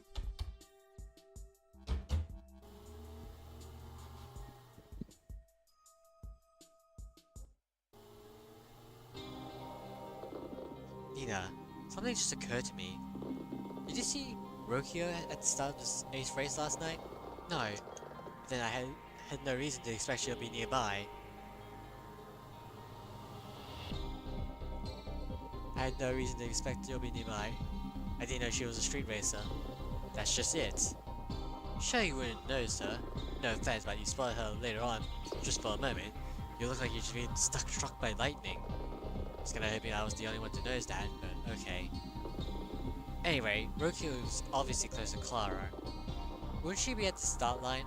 I guess. You look worried. I'm just trying to piece things together. Clara and the Aces were racing. Something happened. Moments later, Clara was dead.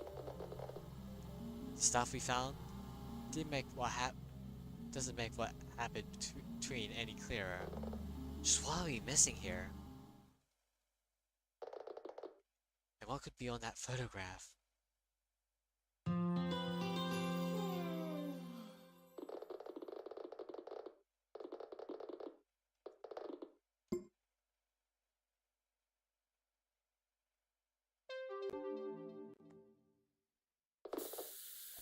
Alright, be right back.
Alright, sorry about that.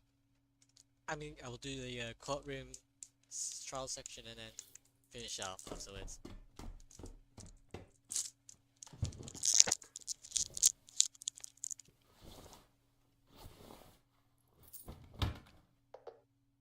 Phew! Are you finished? Dylan? Okay. Yeah. Just checking if it's working. I crashed you again, remember? Look, if you're ready, I need to use the shower before you go to court.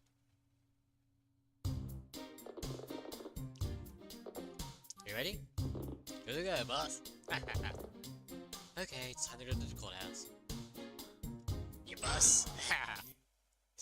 You're like the pink guy.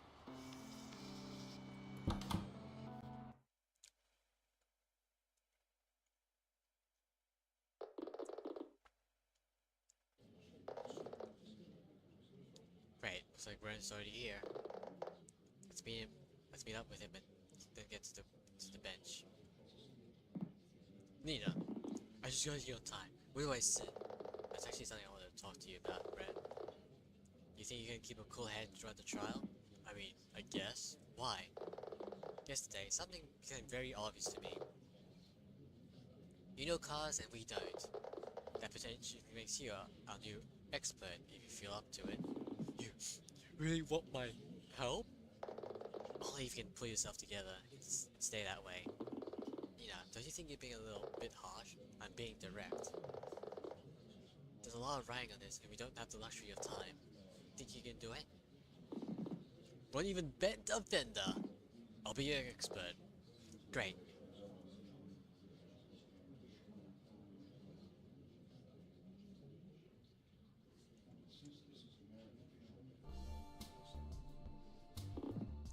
Is he okay?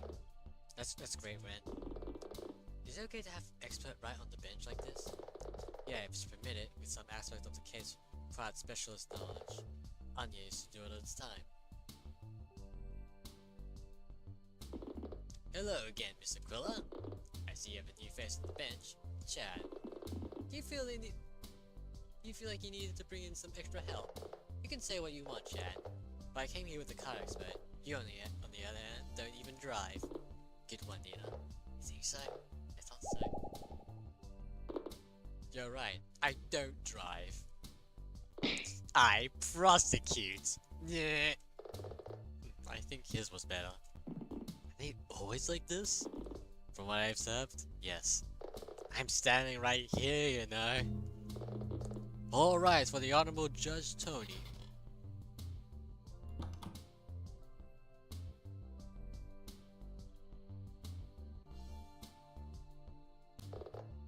Please be seated. We are here today.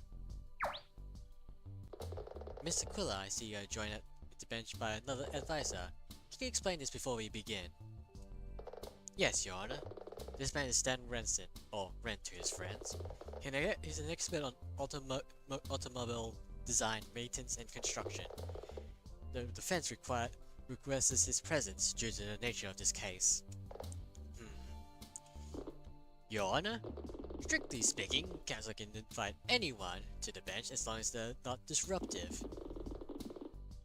In the interest of expedience, the prosecution would like to voice that we have no objections. Expedience? See? Whatever he's got, he must be quite confident in it.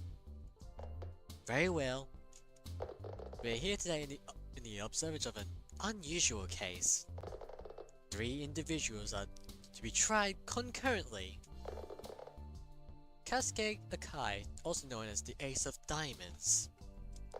Hank Castle, also known as the Ace of Hearts. And Jocelyn Montefiore, also known as the Ace of Clubs. These individuals are involved in actions which led to the death of Clara Mass, a wealthy associate, also known as the Ace of Spades. Collectively, they stand accused of murder by reckless endangerment, involuntary manslaughter, as well as murder in the first degree. What the? Murder in the first degree? Nina, is the judge suggesting that one of the aces intentionally killed Clara Mass? I don't understand it either.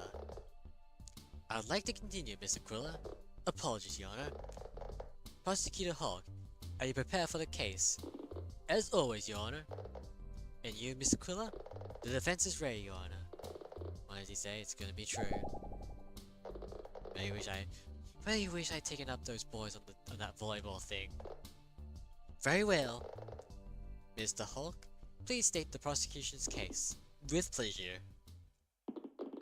Your Honor, the three accused individuals arrested on the night of before last, at a corner of Rostro Pass. There's a road once Sinium used in winter. It's farther to the north, but still within the limits of Fletch City jurisdiction. The road itself is on the slopes of Rostro Spire, the tallest mountain in the region, and is somewhat infamous for its use in the culture of electric mountain pass racing. For clarity, this is a form of illegal street racing. When the police arrived, these three individuals were found at the site of a driving-related incident. Present at the scene was the body of Clara Massa, herself a street racer. Clara Massa was dead. Additionally, her car, a Yota AG88, was badly damaged. This followed many eyewitness reports that these four individuals sailed from the Rostro Vista parking lot in 4 cars and were taking part in an unsanctioned street race.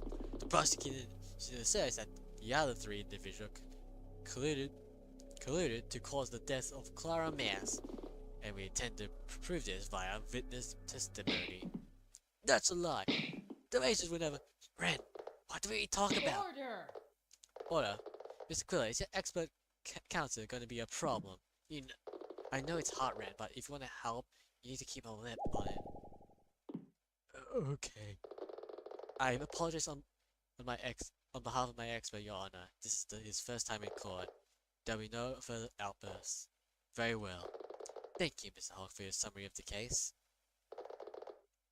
Bailiff, please bring in the defendants. Defendants, can you please confirm your name and occupations?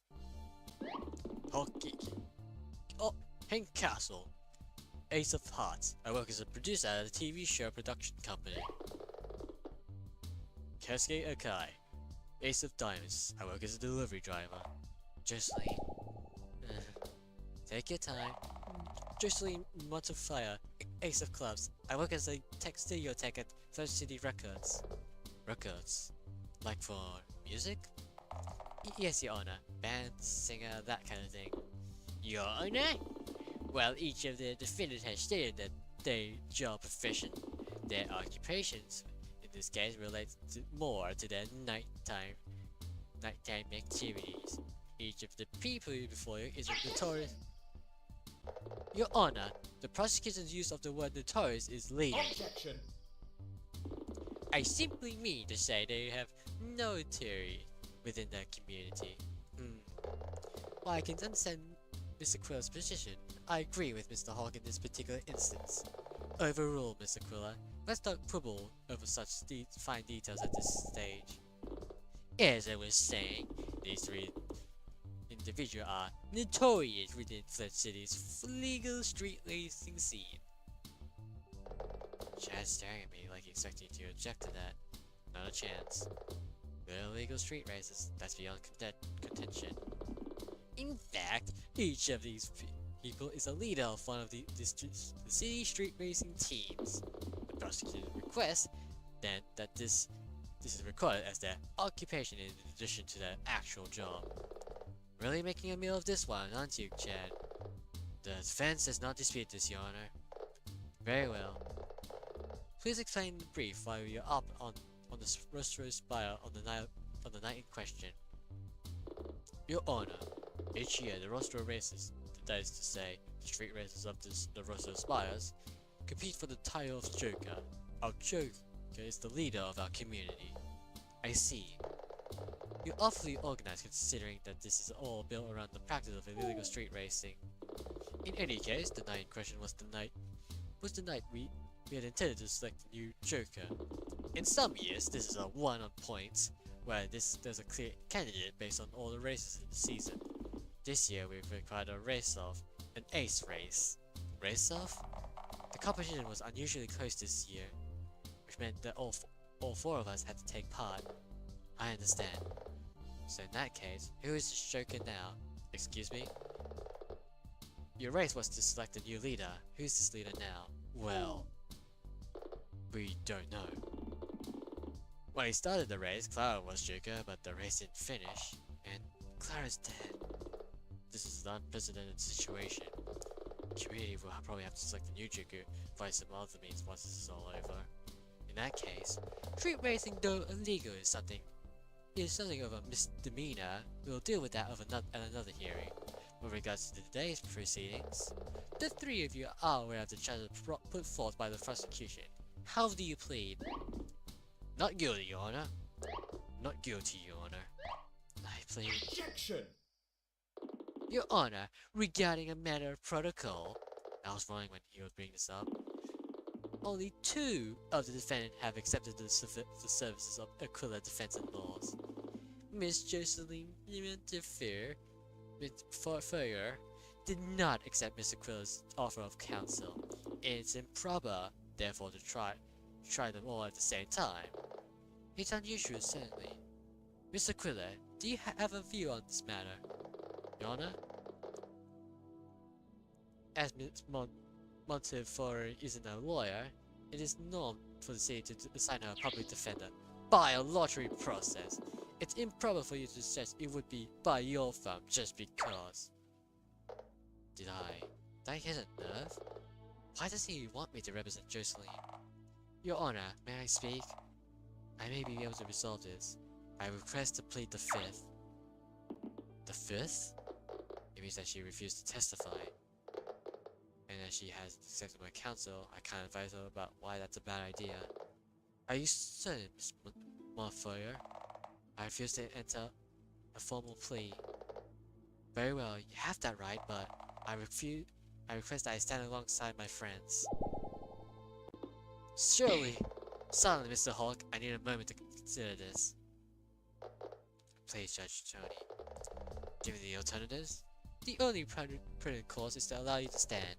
However, Miss Montefiore, this is highly irregular.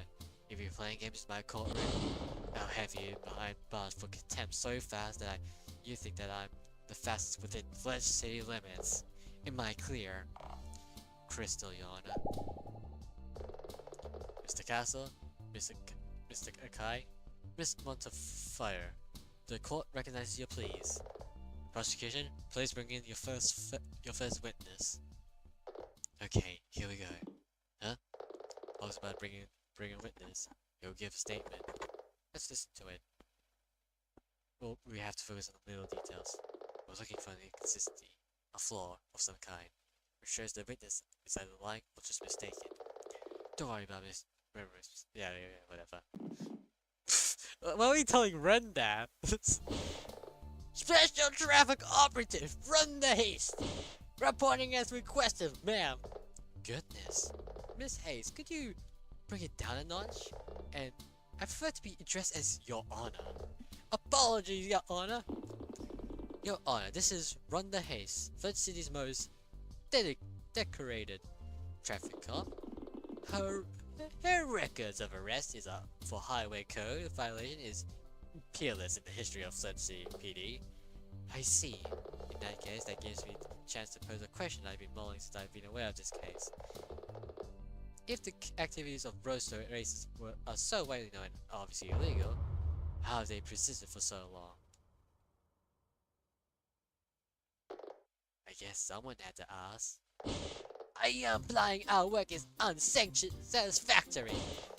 And I'll have you know I have made arrests that have led to over 100 convictions. Really, I have issued over 800 citations. That many? The eastern wing of the Third City Children's Hospital is called the Waste Wing. Do you want to know? That's quite enough. Officer Haste, your achievements are quite impressive, but I'm asking a specific question. Why does the racing up on the roaster spy persist despite your best efforts? It's because of those damn pen and pressures, the penny pinchers at City Hall. Your Honor, if I may, the reason is down to how the police force is budgeted. They can't afford to make it their priority. The roaster pass has been unused since the construction of new roads around a decade ago. The racers may have taken care to avoid accidents. In fact, the last fatality was back in 1981. Statistically speaking, that makes it one of the safest roads in the city. After the Hayes had pursued the races whenever the opportunity arose, but was able to apprehend the suspects on these occasions. Those are under less than ideal circumstances. I've appealed to the chief multiple times, speaking to mount a string operation, but those damn bean counters just won't let me do my job. These races are a menace, both to other road users and to themselves. I say, a spirited individual for sure. Thank you, officer. Please move on to your statement.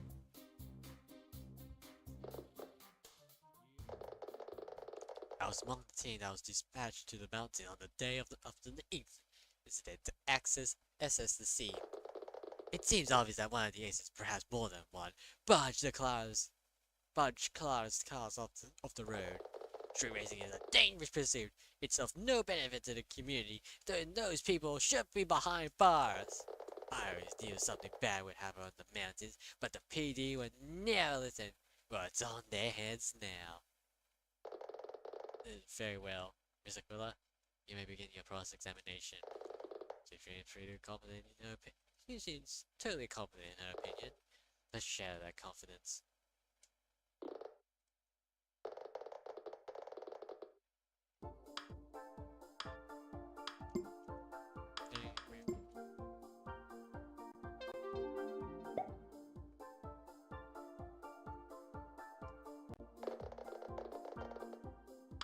Hold it. You weren't among the police who went to the scene on the night of the accident? What are you implying? Oh, I mean, I can take a night off, you know? Yeah, sheesh. Everyone needs a night off. There's no need for such a suggestion. Wow, sensitive much? I just wanted to be certain. You came to the scene for the first time on the following day. Yes. Hold it. Why do you believe that? Surely it's self-evident? In that case, can you walk us through it? Fine! First, we interviewed people who were at the base of the course from as early as 8 PM. Nobody passed by going up or down the mountains. That seems unusual in and of itself. Actually, the highway department at the City Hall have survey data for this, taken over a period of several months last year. It's just that the road is very much disused. Nobody passes by going up or down the mountain. Thus we know that no one passes the top of the mountain during or immediately after the race took place. That means no other vehicles could have been involved. That's true. Did and I were there, and there's no one passed by until the place of an ambulance showed up. There's one more thing. The road to pass downhill is a single road with no branch or turnoffs. This is why the Rustro racers use it. Isn't it delightful? Those street racers' roads are sworn out by the very thing which attracted them to the mountain road of our fair city. Poetic justice! Wait, does that scan? Something doesn't seem right about what the road just said.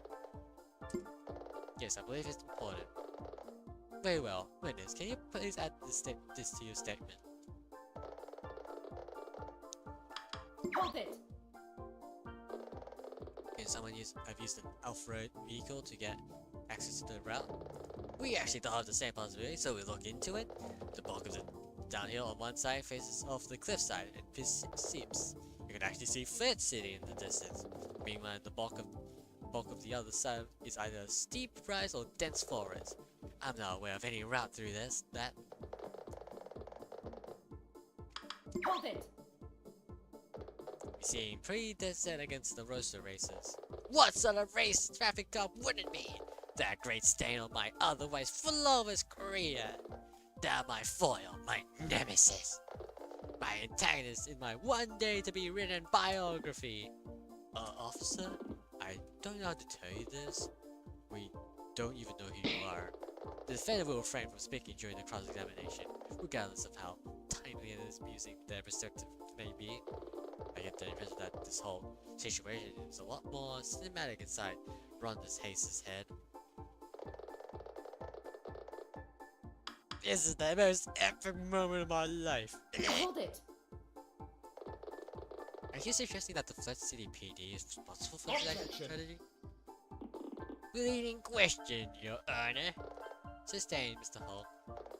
Miss Aquila, please refrain from asking leading questions. Yeah, that's right.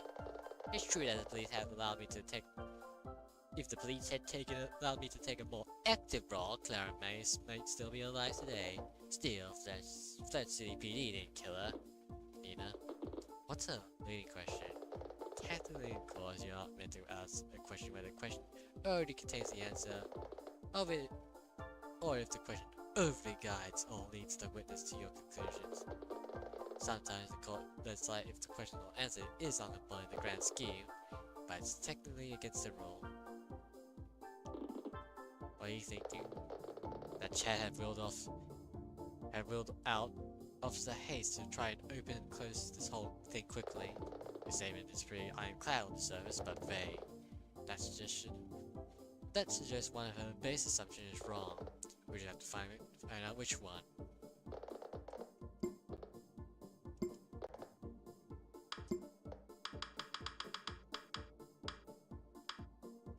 Where is it?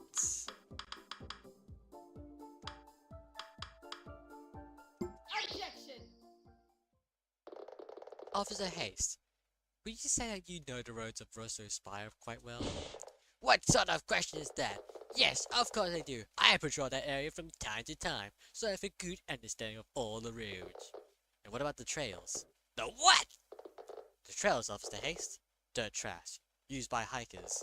Do I look like a park ranger to you? Bingo.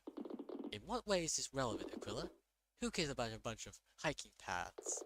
Because not all of them are exclusively used by hikers, Chad. Some of them are wide enough for cars. Officer Hayes, you may know the roads up on the mountains, but there's one route you didn't account for, indicated on this map. Impossible! I drove that road up and down as part of my investigation and saw no such turnoff. If I may, the turnoff isn't visible from the road. You have to drive through some foliage in order to get to it. The branches of the bush are springy, so it's back to normal only moments after someone passes through. I used to travel myself on everything after the accident in order to access the crime scene. Ridiculous! Why would you have to take such a roundabout route to the crime scene when there's a perfectly good road? Officer Hayes, would you care to answer that question? Wait, why would she? This is preposterous! I'm an officer of the law! I was armed following my order to the letter! Officer Hayes, answer the question. Your Honor, in the interest of expediency, Officer Hayes would not allow access to the crime scene. She refused you access? She neglected to inform me of this. While she was following the order as she states, I believe that this was an example of malicious compliance. I'm not on trial here. That may be. Still, Miss Hayes, these actions are highly unbecoming of a police officer. In any case, what's important is that Officer Hayes' statement hinges on the fact that there was no other way to access the course, implying no third party could have been involved. This is simply wrong. Order. Yes, I can see the inconsistency. You make a good point, Mr. Aquila. Time to push it. In fact, Your Honor, this conclusion suggests the opposite. A third party could have been involved. Objection! That seems a leap of logic at this point. Absence of evidence is not evidence. That's a great maxim, Chad. Do you keep that on your bedroom wall next to the big live, laugh, love poster? That may be true, Chad. But can you even concede that this officer Hayes' reliability? But even you can concede that this throws Officer Hayes' reliability into question. Your Honor, the prosecution requests to call a new witness.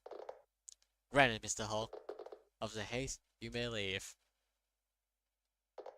Before I go, I will say that I acted in the best interest of Officer Hayes.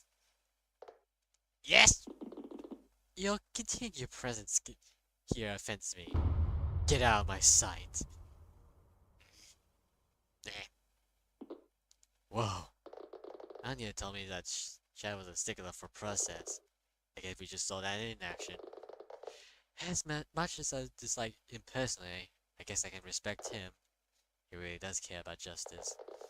Mr. Hall, please summon your next witness. The prosecution calls Marco West to the stand.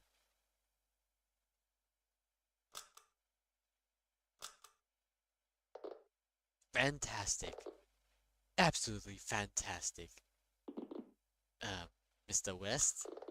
Maybe it's a photo of all the wood. Mr. West? You can't possibly expect me to pass up this opportunity. You are in court. Show some decorum. But the lighting in here, it's marvelous. And the furnishing are so rustic. That may be, but and every surface in here, every spot, they tell a story of life and death, of the fulcrum around which justice floats. Why do we never get anyone well? Is normal the word you're looking for? Yeah. I guess it keeps things interesting. Mr. Marco West, please. Oh my. I had no idea that within this maze of I don't know how to read this. Juridical Marconi. There would dwell. Anyways, there would dwell such a delicate sacral petal, with eyes the color of the sea after a storm. Tell me, what conditioner do you use? Do you exfoliate? You must exfoliate. Uh-oh. What? Raise yourself? I mean... Keep talking. I don't know what's happening. I guess even judges get thirsty. And your nail, I can almost see my face in them. I just come from manicure care from a place nearby. I should give them a try. Perhaps we could go together. Judge Tony? That would be delightful. I think I have the cards in my purse. Judge Tony! Please start fascinating with my witness. Fair play, Mr. Hall. Mr. West, Marco, could you please return to the witness stand? With some regret. Please state your name and occupation for the record. Glad to hear the honor. I am Marco West, jet setter, artisan, and photographer. So you travel a great deal for your work? Just when I feel drawn to do so, I think of myself as a student of the very concept of beauty in motion. Is this guy for real? My last booking was the Paris fashion show, prior to which I was in Million. Goodness. Marvelous. But with all that, how did he become involved on the night in question? Enchanting. While at the Paris fashion show, I received an email about something going on in the mountains here in Flirt City. An email? From whom? It was anonymous, or at least I could not place the name anywhere. An anonymous email? Understand that I am a celebrated artist. I receive odd and unusual fan mail all the time. This one talked about street racing up on the slopes of the rosterous spire. It occurred to me that perhaps beauty lay not just in nature or on the catwalk, but in thundering engines and tire shredding rate speeds. The idea stirred something within me, and I came to Flirt City the following day. Witness, if you don't mind, can you say this towards why you were up at the mountain on the night that Clara Mass died? Confidence. Astounding. Not long after I arrived, I meet up with the Roaster Racers up at the Roaster Vista parking lot.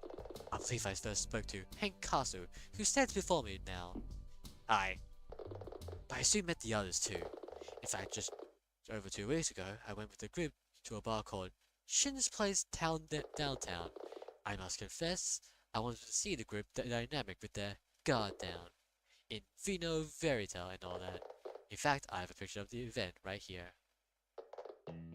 I see. What did you find? I quickly became fascinated by their culture and strong friendship rooted in their love of speed.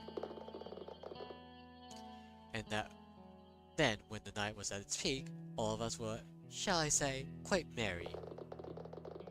Clara told me of a sacred truth that bound them all together, a shared sense of purpose that she shared within the heart of the drift.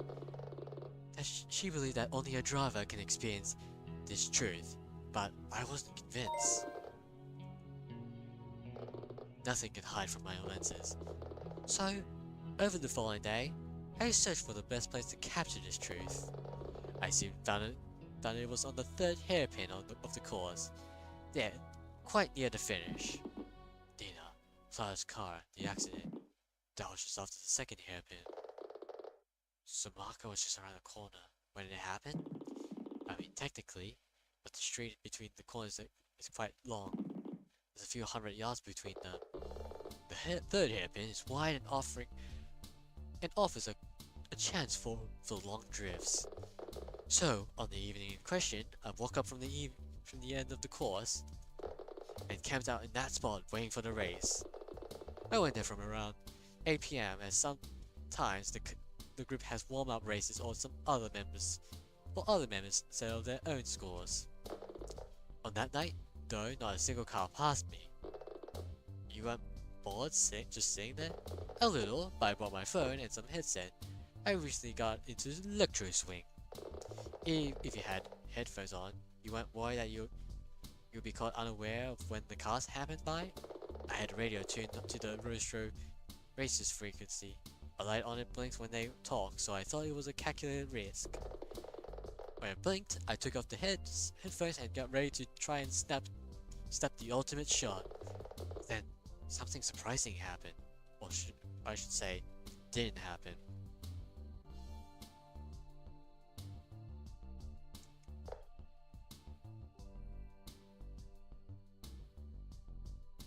What?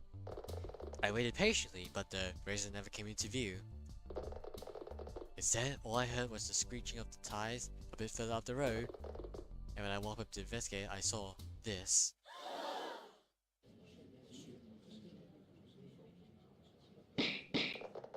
Order! Order in the court! Apology for what seems to be the obvious, but that appears to be the defendants removing Clara's body from her car. This is a wide angle, but just a still, I can tell you that Clara looked very much dead. That's not... Just try... Order! Defendant, please refrain from outbursts during the witness remarks. Don't worry guys, we'll straighten all this out yet. The prosecutor would like to state that the photo is to be considered alongside Mr. West's statement. In that case, Mr. West, please make your formal statement. Commanding. Marvelous. No problem.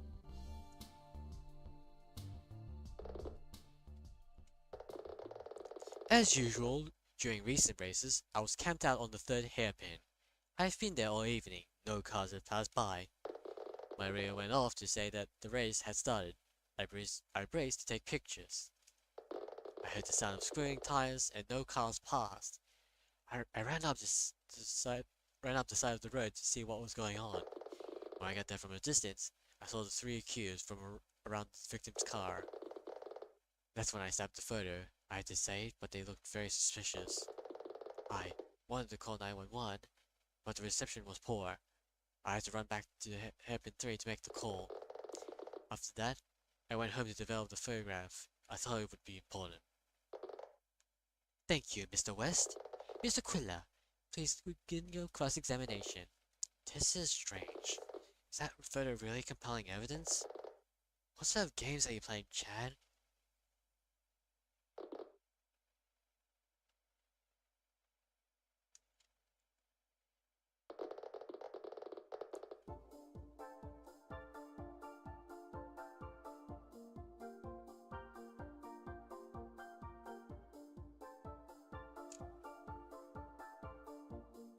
One second.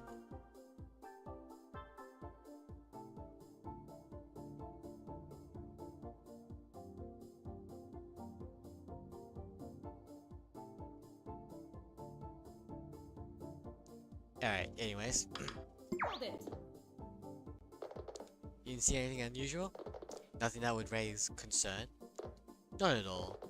I was pacing to try and keep warm while the snow was falling. He's right, it was particularly cold that night. Hear anything? Sorry, no. I had my headphones on and was listening to music. Anyways, I've been there for some time when my radio went off to say. Hold it! What sort of camera do you use? I possess a vast range of bodies and glasses. And glass. Glass? He's referring to lenses, Aquila. Correct. Are you a photographer, Mr. Hawk? I dabble. But on the particular night in questions, I was using a Canon SOE 1000DS with a tele lens, a mini PEX bottle. Hold it! Why did you pick that moment to run up the course? I shot this corner multiple times, so I have a pretty good idea of how long it should take. Between hearing the tire squeals on the previous corner and seeing the cars pass by. It had just been that bit too long, and everything went quiet. In truth, it was disconcerting. It made sense to investigate. Hold it! You didn't think to call out to them? To get closer and ask what was going on? I wanted to, believe me. But then, I saw Hank Kiske remove Cloud's body from a car.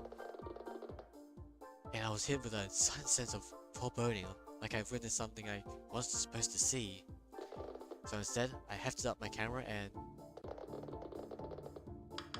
Hold it! Why do you say suspicious? You don't think 3 people crowded around the dead person tend to look suspicious? I don't think... Psst, Nina. Don't forget, you go to a crime scene, you kinda see a lot of dead people. Think about his perspective. He was only watching for long enough to take a picture. Do we have anything which clears up the actions of Hank and the others? What were they really doing? Hold it! You didn't look back to see what was going on? Sorry, I must confess. Once I started, I didn't stop. Not even for a moment. Hold it! Developed a photograph? You use a film camera? Yes. In this decade? What are you trying to say? It just seemed a bit quaint. Aren't you a professional? My art isn't just in the taking, but in every step of the process. Every moment of sweat and toil contributes to the final image. So many little imperfections at every stage creates a kind of organic warmth. True to work by comparisons are cold. Where do you even get the materials to develop the pictures? Well, I get them via the internet. What? So digital cameras are out, but online shopping is fine? Your Honor, the nitty-gritty of the witness process are not on trial here. Sustained. We gotta talk about this later. We gotta talk about this later. I can't believe you use film cameras. And then, you hypocrite, you damn hypocrite. This doesn't make sense. Indeed! Film camera. What doesn't? Marco's conclusion, they're totally wrong. I mean, we spent yesterday investigating. We probably just know more than he does. Maybe we have some assumption that crosses one of his assumptions? Alright. Alright. These 3 seems fine.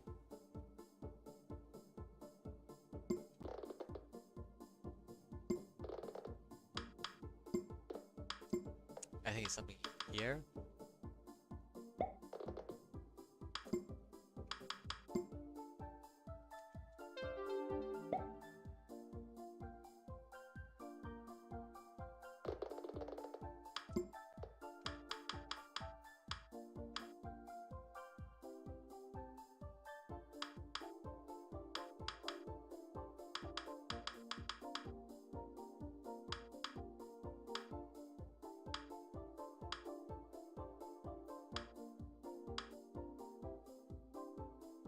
They still don't do pictures for the victims. That's a little annoying. Alright. What could be...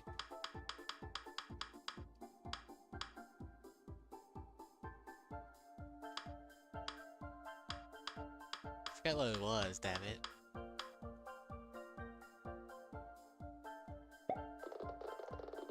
Hold everything. Yeah, hold everything. Drop everything. Yeah, that's basically what most of the gameplay is for Ace Attorneys. You know, like courtroom games. Okay, what was it again? I kind of forgot.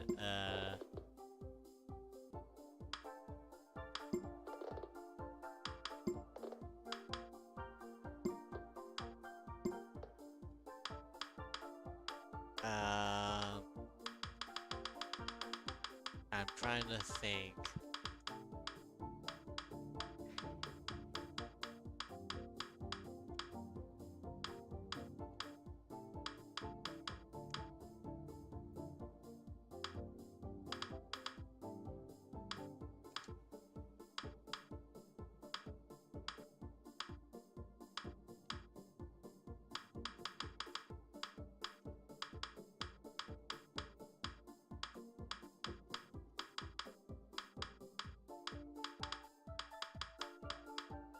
Objection!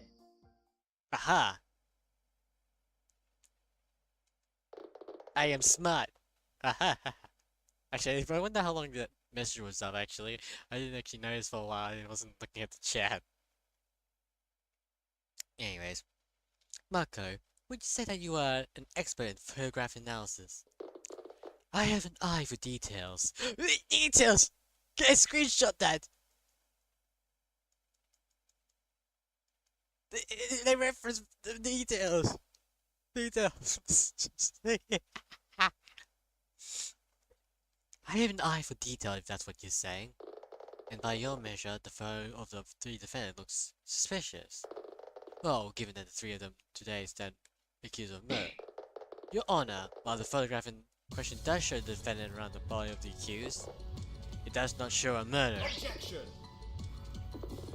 Are you seriously suggesting it's not of importance? It may not show the moment of the murder. They're dragging her body from the car. Check the cause of death among the evidence. The liner note says that the caused by bore signs that post-mortem, someone had attempted to give her CPR. That person, by his own admission, was Hank Castle, one of the accused. Yeah. In fact, Your Honor, Marco's statement, while presented honestly, is nothing more than his opinion due to his highly circumstantial perspective.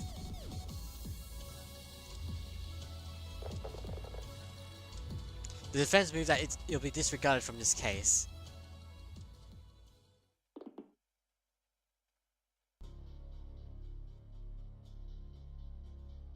Is that so? Why does he look so pleased? Hold on 1 second.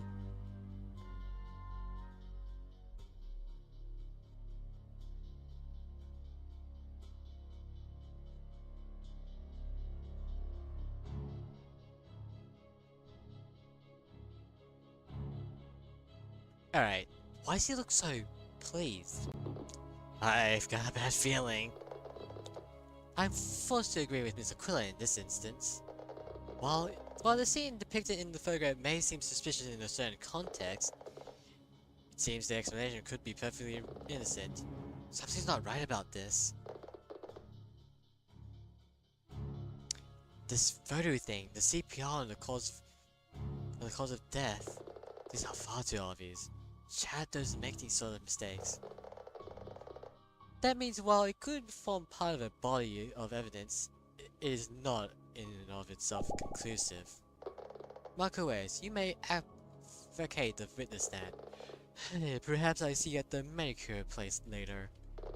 I'll be shocked if we get out of here anywhere near early enough. But tomorrow perhaps? Mr. Hall? Yes, Your Honor?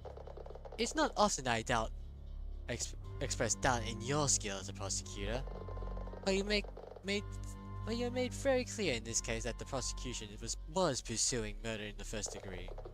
As of this moment, I see no evidence of this. Your Honor, may the prosecution make some supplemental remarks? Of course, but please be brief. don't like the sound of this. It is my belief that no matter how guilty, okay. It is my belief that anyone, no matter how guilty, can be a decent human being. That they can step forward and have the courage to ask for the mercy of the court. I look upon such people with such respect. But events earlier into this hearing have turned this case into a facade. What do you mean?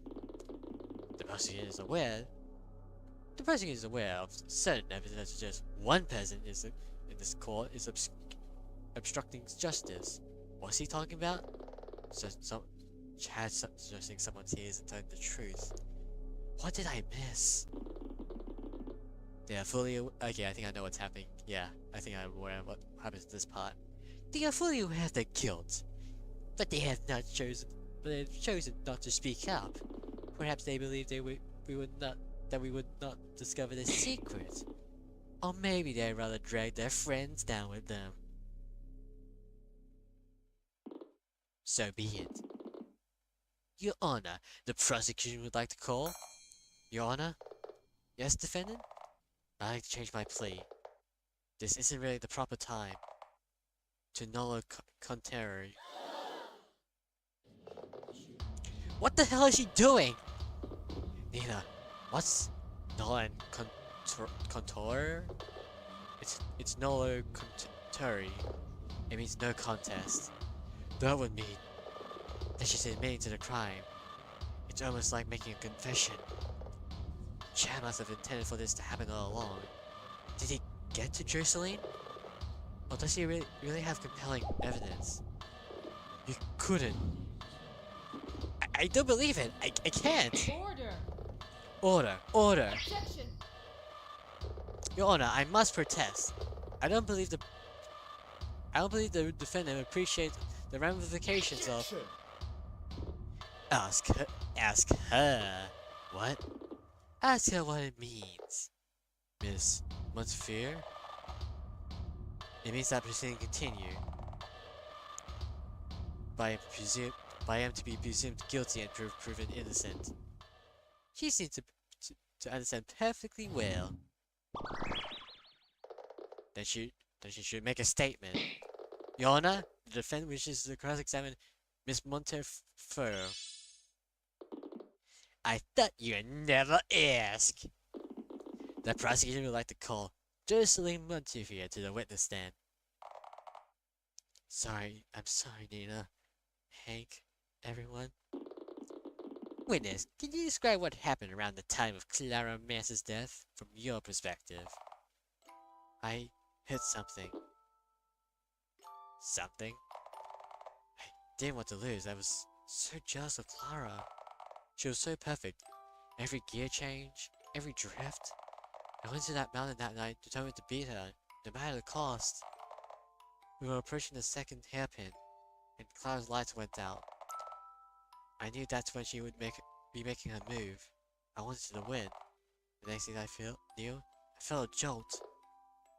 A jolt? An impact on my passenger side. Only then did I notice that I had veered off my line and tried to block Clara's path. Next thing we knew, we rounded the corner and Clara's car has crashed. I mean, we did hear an impact just prior to the accident. You do? Don't be ridiculous. Jocelyn wouldn't hurt a fly. Not happy about it either, Hank, but how do you explain it? I did it. I wanted to beat her. I wanted to win. I killed Clara Mass. Oh god, I'm so sorry. Your Honor, the prosecutor wishes to highlight two pieces of evidence. When Clara Mass's car was found, it had extensive damage to the driver's side. Meanwhile, Miss Matilda's car had significant damage to its passenger side. Yeah, so that's why Chad was at the police impound. Nina. I gotta say, I agree with Hank. Jocelyn is dedicated, but she's no murderer. Hasn't that ship sailed? She just admitted to it. Not necessarily. The mind is a powerful thing. You convince yourself that the sky is green if you try hard enough. Sometimes when people are confronted with evidence, they'll join the dots all on their own. She feels guilty, and there's a convincing theory that she's guilty, so she thinks she's guilty. That doesn't make it true. Your Honor? May the defense begin our cross-examination? You may, Miss Aquila.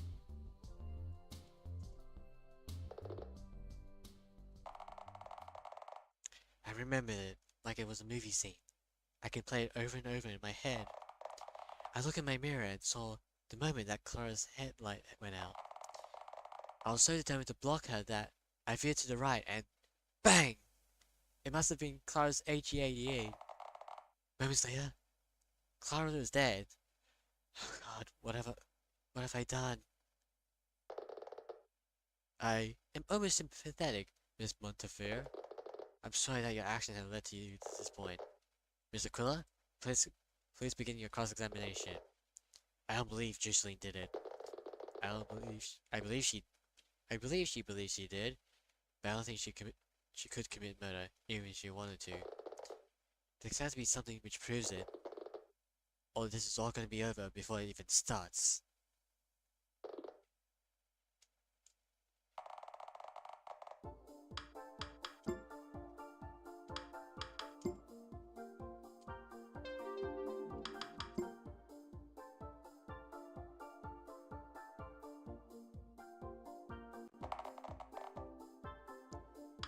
Hold it! Let's hold everything again. Sorry, Jocelyn, I'm aware that this is very distressing for you. And when we spoke yesterday, you didn't speak in quite so absolute terms. I wasn't sure. It was dark and snowing. I couldn't be certain what I hit at the time. I hoped against hope that when they examined my car, somehow they would find it wasn't Clara. Then that prosecutor came to see me last night, and he mentioned the damages to the cars. I still hope something would come up today, as I'm finding it hard to accept what I did. Objection! If you find fault with my accusation, Aquila, then you can present some evidence. Sincerely, you can present some evidence, not mere conjecture. Sustained. Defendant, please continue. Hold it! They just blinked out? That's right. They were on, then blinked, they were off. It was dark, and with the snow falling, it was like her car vanished into the darkness. It was just like her. Improvisational, tactical, brilliant. I was determined to block her and die. Hold it! But I thought you said you couldn't see her. I was stunned by the sudden sound of the impact, and for a moment I shut my eyes. Then, how did you get around the corner? I've driven this road thousands upon thousands of times. I could possibly raise the whole course blind. But if you didn't see Clara's car the moment you hit it, you seem to have got the wrong idea, Aquila. It was dark. Both cars were damaged. While it's true Miss Montero didn't see the instant of the impact, the point is that she's convinced it was Clara's car. Something seems wrong about this.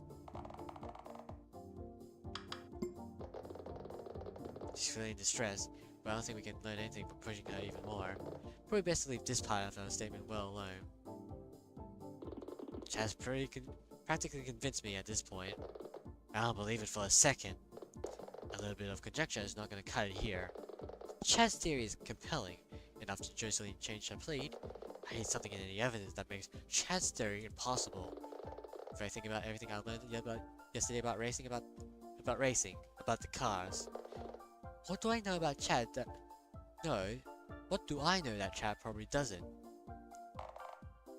Oh, I know, definitely know this. Definitely, 100%. Just, which one is it? Yeah, this one. I think it's this one? Objection!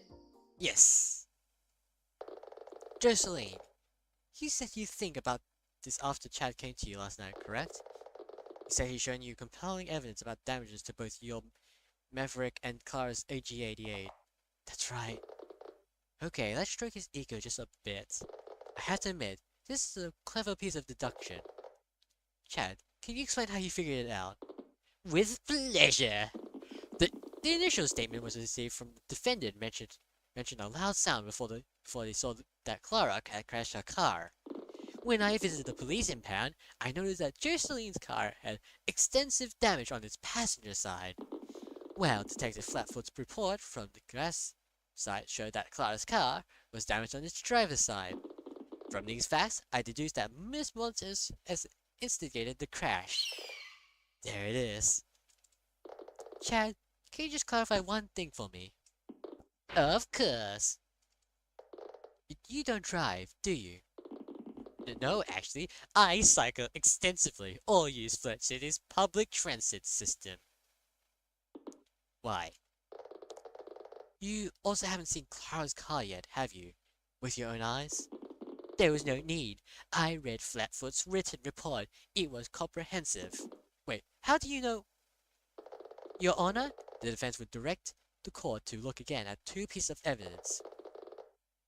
Jocelyn Montes' Maverick damage on its passenger side, and Clara Mass's AG88 damage on its driver's side. Oh! Of course! Wow, that's so obvious! But that would mean... Wait, hey, what's with the big idea? What are you blabbing about, Aquila? Do you know what JDM means, Chad? Because I do. Your Honor, while Jocelyn car is American, Clara Cars is a Japanese domestic model, so the driver is on the right. Meaning that both cars are damaged on their right-hand side. That makes it impossible for Jocelyn's car to have impacted Clara's car in the way that the prosecution believes. Then just what did Jocelyn hit on the road? A nocturnal animal? A piece of debris? Who cares? There's absolutely no proof that it was anything other than... The absence of evidence is no proof, Chad. She could have hit anything up there, but she couldn't have hit Clara's car. Your Honor? Jocelyne's plea was based on how a piece of evidence suggested it was certain that she was guilty. In fact, as this evidence has been proven to be fundamentally flawed, the defense requests that she be permitted to change her plea. Order.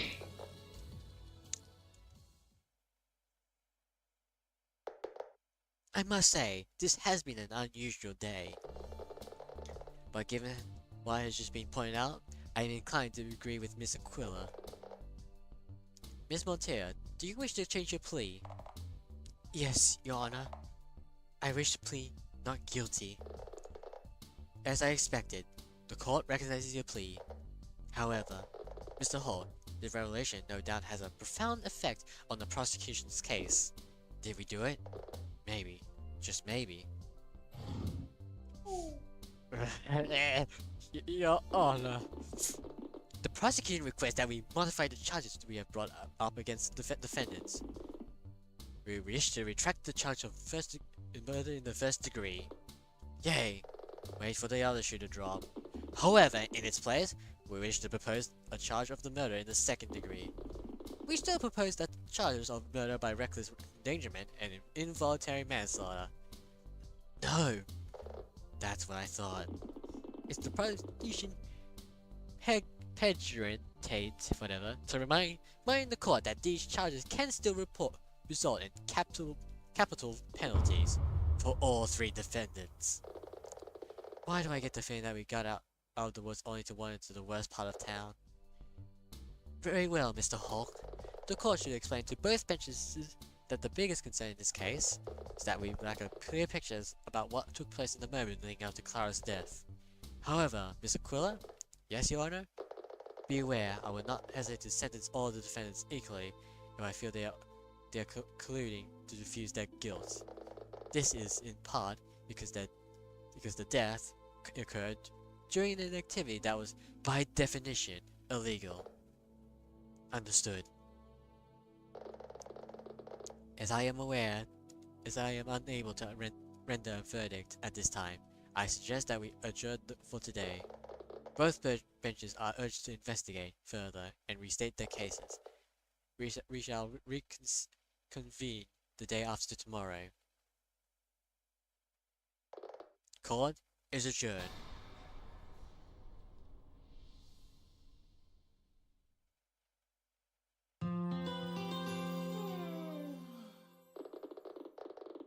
And we're gonna finish up here. Let me just save here.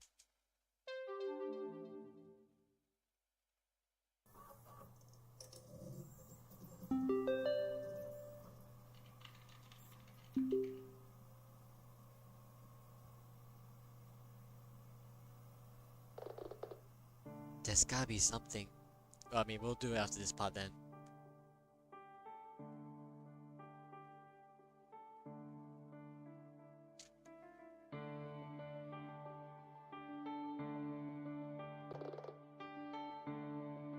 Something I missed.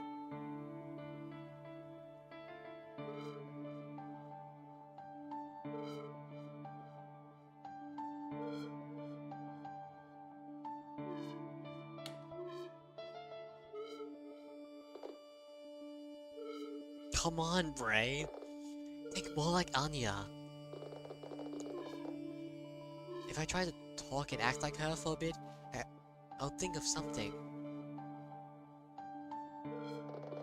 What am I thinking? That's ridiculous. Still.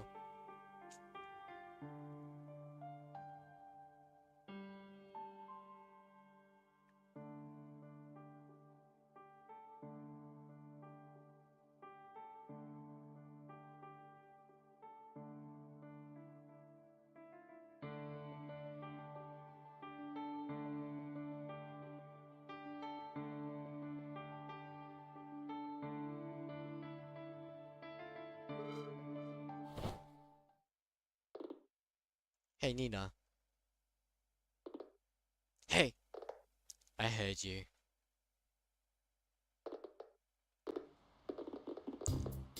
The Ace's collective down payment just cleared off for our services. You wanna grab some lunch? Might be fun to eat something other than instant ramen and weak old Chinese food. Sounds good. You got something in mind? I thought maybe the Great Wave. I think you're in love with that place. Hey, what can I say? I like sushi. Besides, Thursday, they're doing all-you-can-eat special. Okay, you convinced me. Come see me when you're ready to head out.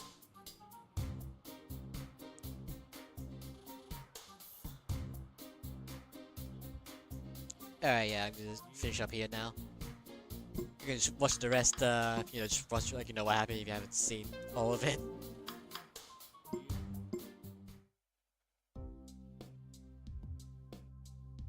So yeah, that's fun. Yeah, defending three defenders at the same time with OBS. Anyways, yeah, I'll be finishing up now. Have a good night. And I'll, you know, I'll try to, you know, play sometime next week or the week after. Probably the week after. I'm hoping to just, you know, focus on that Danganronpa video and try to release it around the middle of October. But I'll still be back, you know, to play this game. That's a promise.